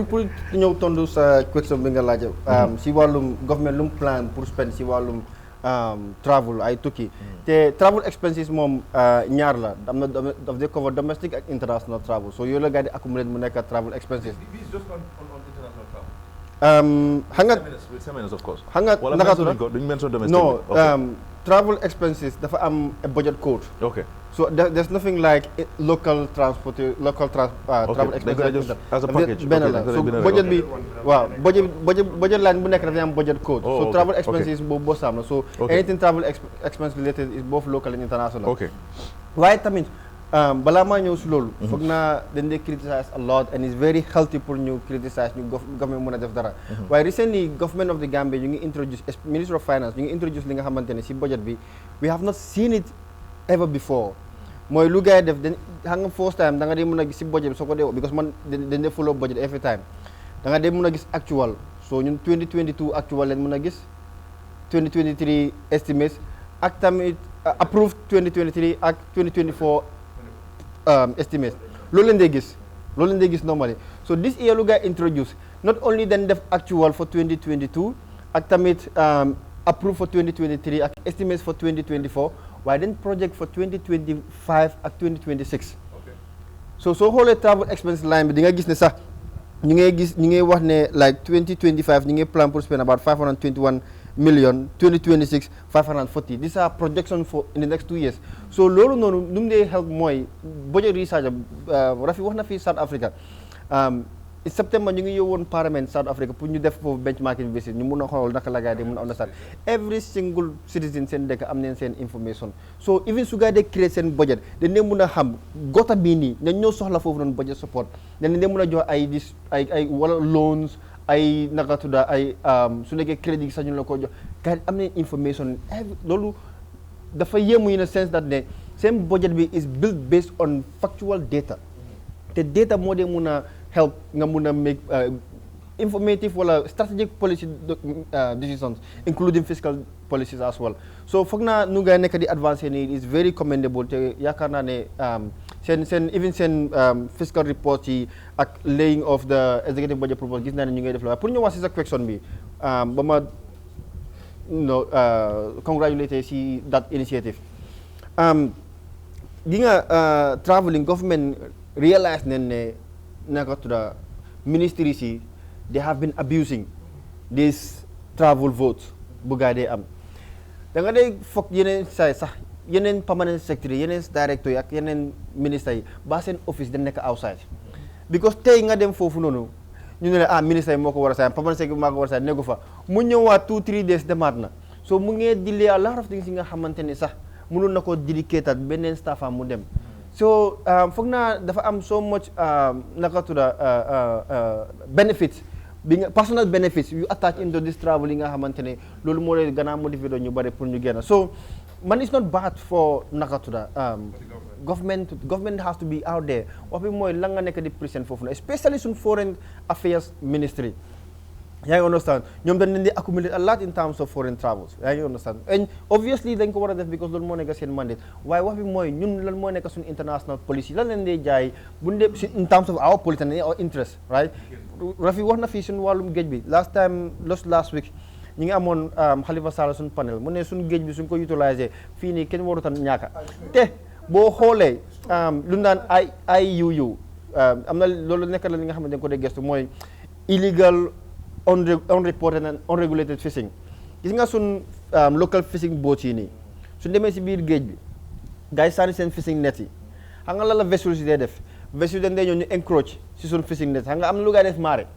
maare mooy nga yóbbu sa gaal bi bàyyi ko fa mu nekk fa couple of days mu téye jën yu bëri vessels dañ dee ñëw ñu encroach si seen fishing guddi ñu dog seen net yi nga gis jën wi gars yi am yëpp dañ koy muti raté te government nag dafay am lu ñu dee sign ak these fishing vessels dafa am certain zones yi nga xamante waruñu foo àggal ba pare sa fishing net bi dimension bi dafa am li nga xamante size bi dafa am nu mu war a mel waaye ñu gaa dee def government du dee am boobu government sax foog mën a interest pour mën a investigate ñu ngay def deep fishing vessels yi ngay def deep fishing government they are not actually monitoring that ba pare seen fishing net yi lu gaa war a téye dañoo wax ne ok calamara la ñu téye wala dara fekk even goldfish sax mën nañ ko téye si seen fishing net yi te loolu baaxul si ñun so dafa mel ni suñu water si they are so unregulated te ñu ngi exploité yeneen sax da ngay toog fii nii seen maas yi borom jabar yi nga génne ne jën amul si dëkk bi daa leen di mën a cause loolu pour monopolize the business ba pare tamit nga gis ne price bi ñu ñoo koy détermine so loolu nekk na pour delluwaat si wax in terms of naka suñ local resources naka leen ko war a utiliser ak tamit si wàllu travel expense yi naka leen ko war a réguler waaw gis nga naka tudda budget oversight man am glad ne naam si ñu ngi understand ne certain expenses even last year they did the same thing so I'm glad ne ñu ngi realize ne government naka tudda budget si yeneen certain lines they didn't make sense at all loolu sax waroon naa ibi bëti ñi nga xamante ñooy prepare budget loolu tax ñu naan executive budget proposal it's a proposal before 2017 ba 2019 balaa gaay di yeewu lu gaay ñëw xaat li gaay def waaw yaa ko wax de waxuma loolu xaat lii su budget bi ñëwee xaat lii gaay kot yaa ngi woon sax waaye léegi budget bu ñëw ñu ngi seen line by line ñu ngi ko dañuy am retreat tamit gaay génn andi external expert te ba pare ñu ngi establish su naan parliamentary budget office bi nga xamante moom moo leen war a advise anything fiscal related so man foog naa ne naka tudda loolu is a good thing te xam nga ñeneen saa dañuy dina wax ne suñu budget banque si kon noo ko waxee rek mun naa nekk in billions waaye parlement mu ngi génnee ay about 100 or 300 ba 500 waaw because soo xoolee su nekkee budget yi nit ki mu ngi about 3 billion for example let's say Ministry of Works su seen budget bi su demee ba over a billion te mu ngi war a andi infrastructure development nga xamante ne dafay benefit the citizens right question bi mooy soo ko dogee ba di nga am quality roads. Okay, Mark. Now, my opinion on spending bi on the side of international travel academic seminars of course in 2024 loolu is loo xam ne dañ ko project and then now on the side of naam si lu gaay kot mooy lawmakers yi. non tukki moom fii moom réalité bi moo nekk like man li ma dee wax rek public officers yi na gaay jël seen personal travels su nekkee seen poste la moo jógee ndax frequently the way they travel ak 5-star hotels suñu dee dëkka na foofu la gars yi de that's what they gonna budget for themselves non loolu moo nekk réalité so foog ñu understand ne Gambia nekkuñ dëkk bu nga xam ne nii like dañ am excess be war ko muna sani nonu like that. But pare man dama gom ne the same individual traveling in a department over and over and over and over, and that becomes a problem because lutax moy duñ di am succession plan proper parce que ñi nekk sa onda yëpp amuñ ben exposure amuñ ben experience of how to negotiate, how to make deals, you know, yoo xam ne ni dafa nekk loo xam ne njëriñu dëkk bi la. So yow kenn yaa nekk di dem, so daf ngay dem ba to the point like da ngay feel sa ne you are indispensable, and if despite no matter what loo def they still keep you there because like when it comes to experience, exposure bi, contacts yi yow lañ xam. And first thing lu government war a njëkk a génnee in this modern day mooy sax people using their personal emails to communicate official correspondence. That is very dangerous because kooku tey soo ko daaxee sax mu dem, he's going with all the information bu mu am. So pour nga jot ko comme for example I don't know how many loolu dëgg la I don't know because recently ñu ngi ma wax ne Simlex am nga seen contract bi over na. But part of the, so we say man, this was one of the reasons why I was against Simlex from the beginning. So they can agree transfer of knowledge and data at the end of their contract. So you want to hold in government to ransom ne ñom duñ hand over that they should arrest all send staff who nekk fi ñu send lañ to mile 2 and then they will bring the data. Simple. Because no, this is serious because lolu ñun suñ national information la because any Gambian bu am passport or nga am ID card or even non-Gambians yi nga xam ne dañ am alien ID cards or driver's license using the Simlex system, it means that Simlex doing amazing information, you know. And these were some of the reasons why people like us, you know, against from the beginning. But you have some Gambians who have benefits from Simlex, you know how they could defend unnecessarily. So man, I think Lolo is something like the Minister of Information and the Minister of Interior needs to come out and do a press conference and tell Gambians that Simlex hand over that data or still ñu ko téye. Parce que you know it could be a national security threat. Nobody knows what they're gonna do with that information. So but coming back to the topic mooy travels man lu ma dee wax rek like most of the people comme lu Rafi wax rek people use it number one the perception and the mindset of a lot of Gambians ne tukki will give you prestige and respect and yóbbu la benn level moo ñu gën a sonal ci affaire tukki so moo tax like okay I'm not against people traveling dem dëkka jël pictures post ne maa ngi dëkka bi maa ngi dëkka ne le if it is on your own money I don't have a problem but su nekkee government funds la man I don't think you should just be traveling all over the world jël pictures because that's not the essence of lu tax ñu yónnee la foofu noonu understand nga man dama believe ne soo traveler you can update followers of your page as somebody representing. Because after doing your assignment, you're free to. No, you cannot do that. What I'm saying is, before I want the restaurant, bunga dem agi yono na hotel bunga dela yono. Update. No, you're public official nga. Man, if you're traveling. I understand, but then I mean. No. What I'm saying is, update us. The purpose of your trip, ak lan la Gambia muna benefit fofu non, ak yow lan nga fa def. Understand nga? Dan nga ñëwoon something else loo xam ne nii amul soo demee sa private travels like me as a private citizen bu travel on my own resources lu ma neex mun naa koo def and nobody cares but as a public official it's just like you telling me président bi dem na benn dëkk representing Gambia mu àgga foofu noonu ñu ñoo wan hotel bu mu dal ak cop yaag restaurant yaag yooyu people will criticize him so man dama feel that it's the same norm for like everybody else understand nga so beneen aspect bi mooy National Assembly members yi xam nga lu tax man people like me man du ma leen di jël seriously one mooy ne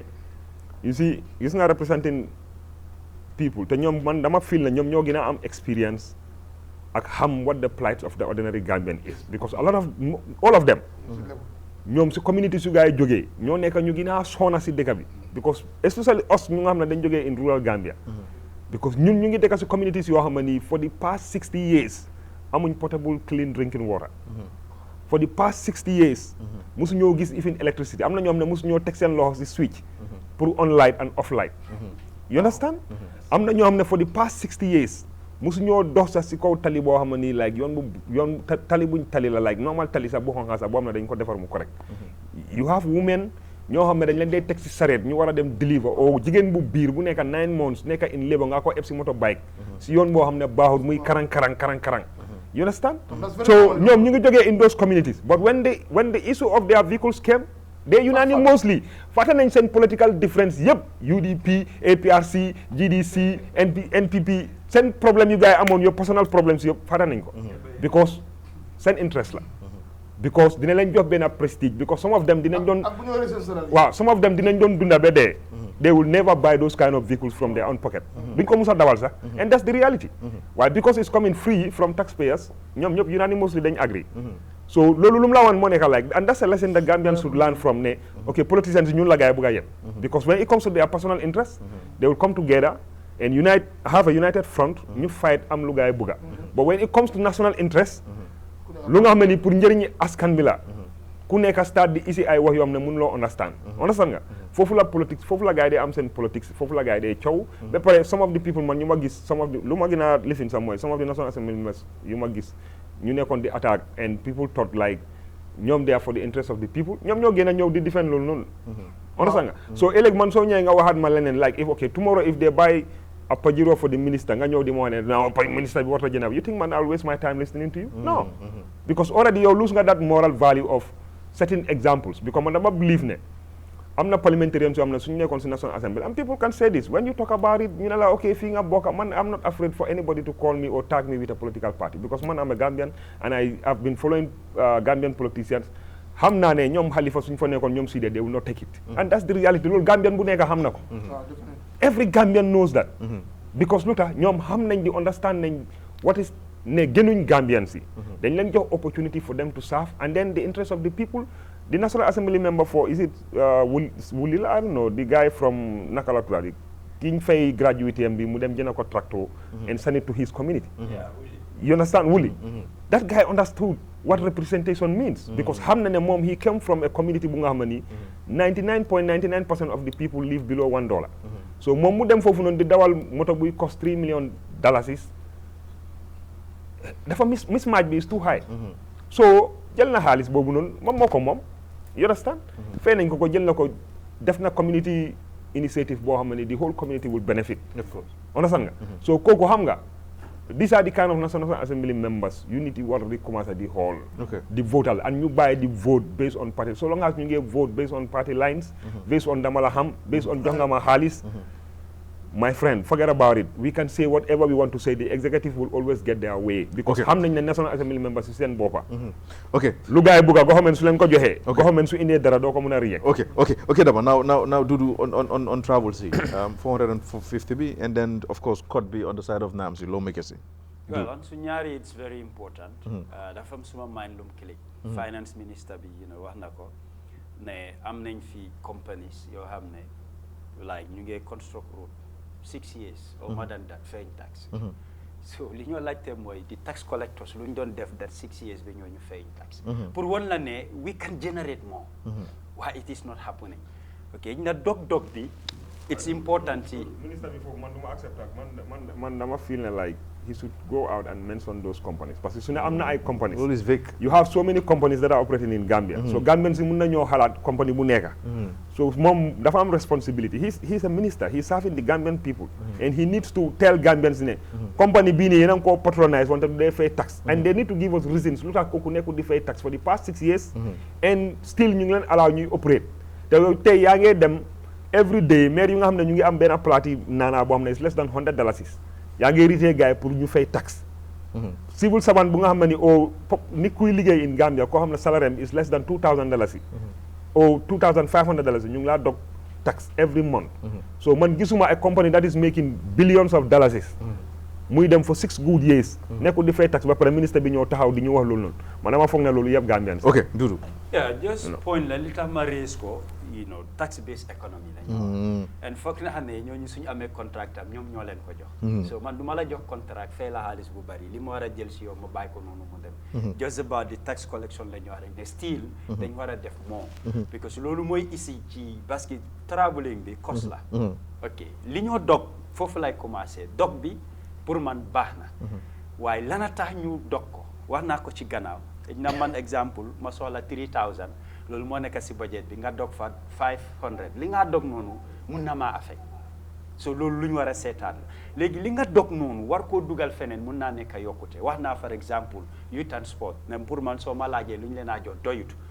su fekkee da nga dog fii di yokkal ñeneen ñoo xam ne seen yos dafa tuuti I highly welcome that liñ dog fii fan lañ koo dugal comme li ma miin exemple dog nga are they adding on to youth and sport parce que li ma wax mooy investing in the youth is investing in the future. ndaw ñi ñooy kilifa ëllëg lépp loo def ci ñoom yaaxuloo ko. and it will help this backway syndrome bu ñoo xeex nii pour mu wàññeeku. parce que su ndaw ñi ñëpp jógee ñu ngi génn di dem li ñu yaakaar ëllëg pour ñu am ko dafa jafe. tey suñu waxee ne dañ soxla recruitment pour police doucement masse bi ñoo faa dem. I am above that age. dañ soxla soldat la dañ soxla pour recruit fii we're thinking about the young people. benn wax nañ fi about education su fekkee ne seen jàng des na pare ñu takka seen bagage di génn dëkk bi then we have a problem loolu lu mu ñoo mën a jural mooy dañ nit pour import a labour force boobu ne si yeneen dëkk lañ ko jëlee ibi ay bunta ne kaay leen pour ngeen liggéey ba tey li ma wax rek bala ngaa daaxa mu dem ci biti daaxal mu ñëw ci biir foofu lu ñu war a xool la moo tax ma ne dog bi suñ dogee fii tam nañ ko dugal ci area yoo xam ne dafa nekk investment pour ëllëg surtout ci ndaw ñi dañ leen war a defar jooy bi bari na complaint bi bari na ok ñu ngi wax ne over about 150,000 job bu ñoo create for the youth si biir dëkk bi la fii oo dañ leen a génnee ñu dem loolu tam lu ñu war a seetaat la man suma focus mooy ne youth si suñ leen defaree ñu invest si ñoom lu bari lu ñoo sentu ëllëg dafaa yomba tey am na ñu bari suñ demee bañ pension ñu retire dañ leen dee jëlaat on contract lu ñoo wax mooy lu ñoo wax ci gannaaw rek xam-xam bi si moom rek la nekk soo ko bàyyee mu dem it becomes loo xam ne foofu dafa nekkaat space boo xam ne keneen du ko mun a cover parce que lu tax prépare wuñ ñeneen pour ñu take over am na yam ne buñ starté di liggéey am nga doom boo jur ba mag ba tolloog yow fi ngaa liggéey mu ñëw fekk la fa mu ngi faa liggéey so which means ne suñ labour force bi tam luñ war a seetaat la on the side of travel mënut a ñaaka waaye lana tax nit ki di tukki lu ci ëppa mun naa nekk lu important waaye suñ jot am feedback buñ xam because léegi-léegi da ngaa seet lu ñu wax mooy ñaata lañ ci spend because why the purpose of the trip is it worth it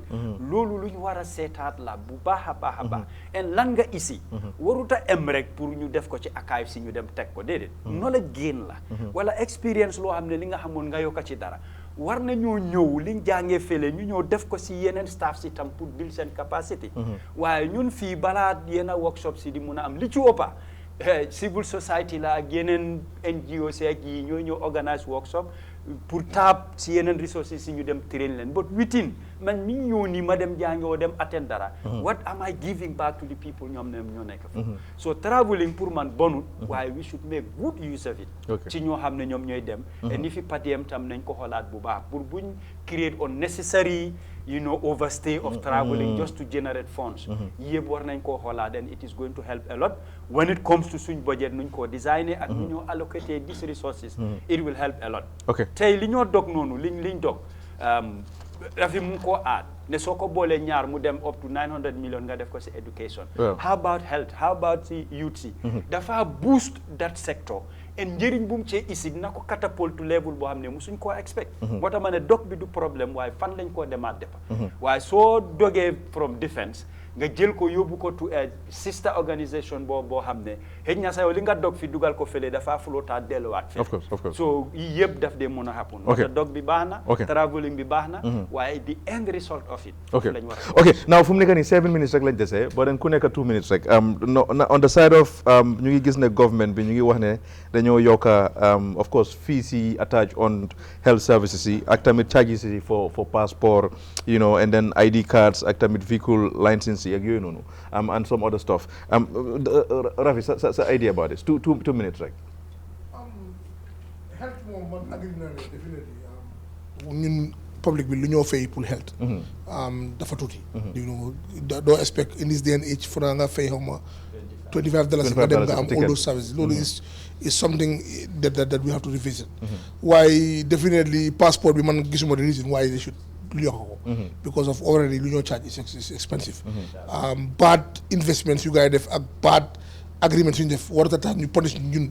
askan bi for passports ba pare man Gambia I don't even know why lu tax ñu joxee passport 5 years because dafa mel ni government ñu exploit passport dëkk yu bari 10 years la de nekk so 5 years bi dafa mel ni ñu ngi already make baax si ñun and then they want to also increase it so in that case should they double price bi instead like passport bi instead of 5,000 no they don't need to double it already what they charge us is too much because it's not our fault it's their it's their fault ñoom ñoo dem ñu dem def this deal yoo xam ne kenn xamul bu xamee kenn bi comme deal yi airport boobu noonu rek Semlex deal bi tam that lu ñoo fayee pour use air pour secure port deal bi xam nga these deals are done pour benefit people and then ñun askan bi ñu already anything lu ñu bëgg a yokka daal loo xam ne dëgg am nañ genuine reasons for it. I mean support. But these things like driver's license and all these things, man dama believe ne loolu dañoo nekk exploit dëkk bi. après xam nga ñun man dama demoon ne Gambia fana moo gën a neex pour govern Gambia nga toog fii dara di jar $100 nga dem next élect ñu ne la loolu léegi $200 la. te dara du si gën am na yeneen dëkk even 9% sax soo ko yokkee si dara sax dëkk bi bëree jóg.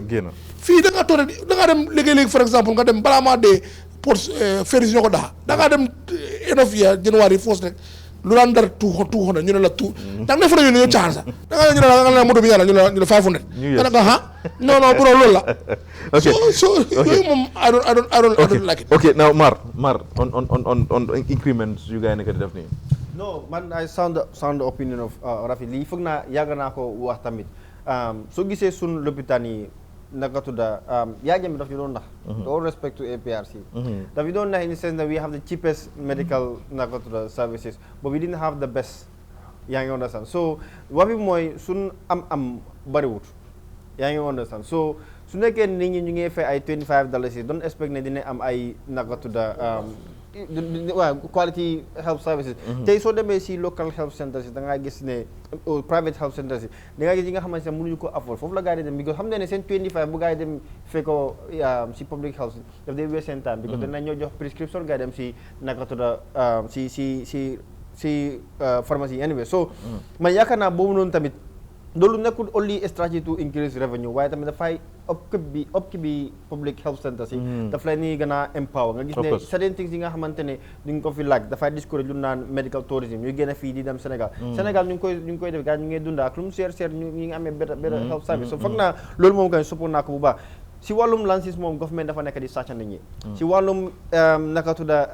di airport security bi fii gars yi nekk di sàcc nit loolu moom duñ ko rafetal gars yi nekk di sàcc nit ñi sàcc nit ñi sens ne loi bi dafa ne lansis 3 years la war a nekk sul moo nekk si moto foog naa motor vehicles ak bi xaw ma ñetti at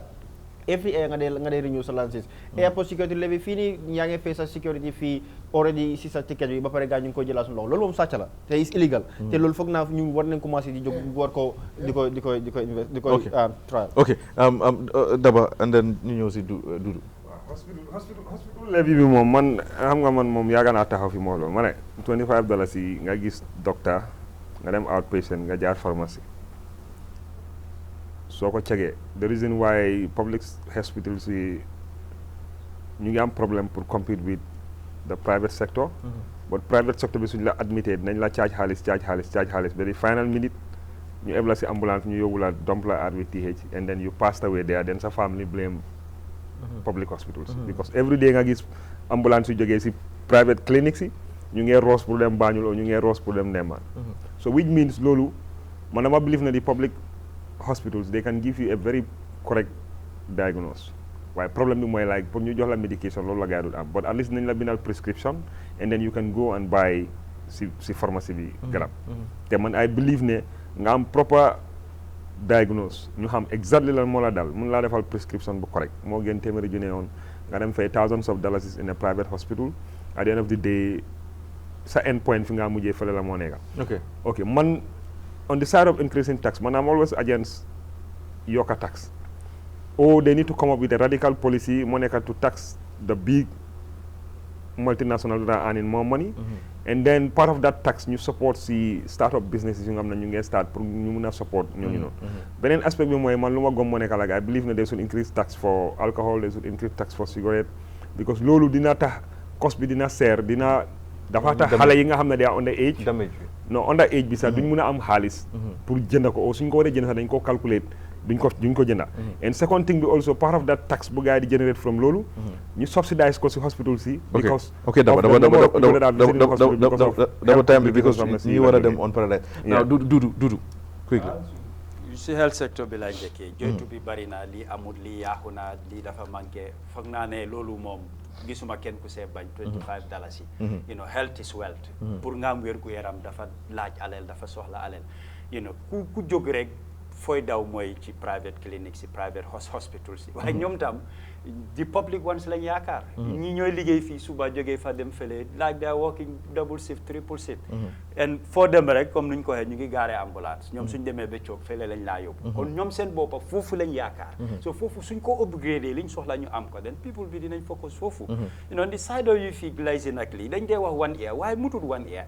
even soo demee January nga am license December 31st mu expire it is not 1 year. ku ko am April December mu expire it is not 1 year. and ñëpp dee pay the same amount. Exactly. loolu dañ ko war a seetaan. But I think they've changed it recently. No, because I have a friend. Wow, dafa change November bi and then mu ne bosam bi 2024 la moo lifen change nañ ko. waaw fi ma waxee mooy lii lañ doon dunda for how many years. lii lañ doon dunda of course. soo ko amee November sa December 31st jeex na. so loolu is not 1 year. pour man it's like stealing from the poor people. Yearly, it's very frustrating. Population bu ñu am nga ne. year bi dafa expire ñëpp nañ dem ñu change seen license. Come on, it's not possible. It is not reasonable. mun nañ koo def comme passport ak ID card. saa yu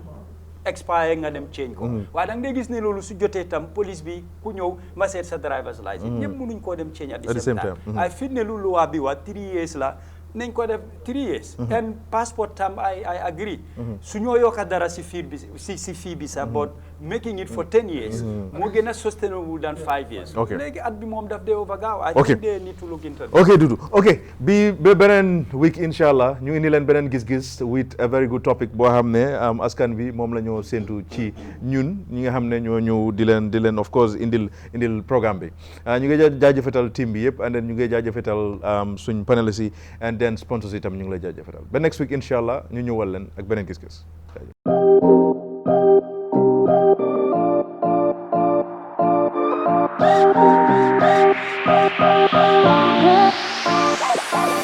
Receive money in the Gambia from 37 countries worldwide with ease.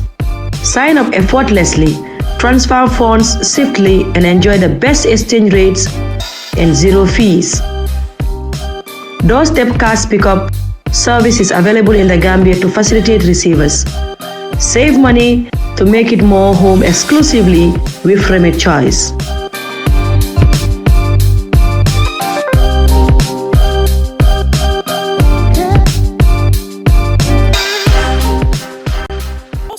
Real estate company in the Gambia. Well, Lee Properties plus Real Estate and Building Materials is here for you. Lee Properties plus Real Estate and Building Materials is your go-to real estate company, providing safe, reliable, and timely services. We have plots of land in various locations across the Gambia, including Abuko, Farato, Jalambang, Kasakunda, Kachime, and Jambanjili. At Lee Properties plus Real Estate and Building Materials, we also do construction, property rental, and borehole drilling services. We have high quality building materials for sale with a reasonable delivery fee. With our convenient and flexible payment plans, you can deposit today and own your land in no time. Contact Lee Properties plus Real Estate and Building Materials on 752-3293 or 582-7811 or visit our head office at Old Yundum opposite the Paradise Estate. Lee Properties plus Real Estate and Building Materials, creating real value in property and places.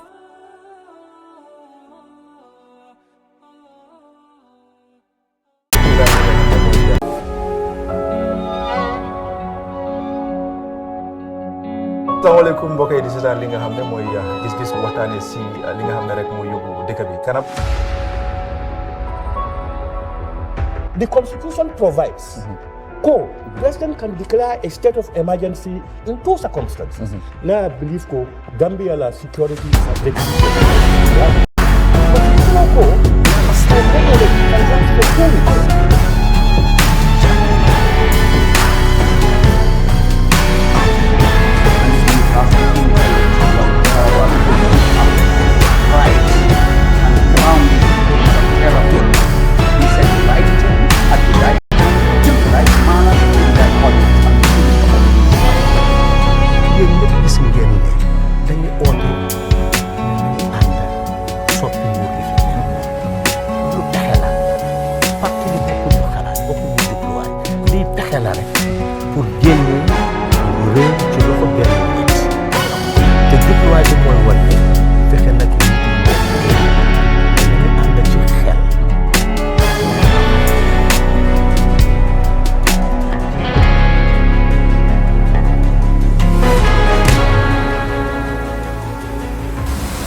Ndikirate,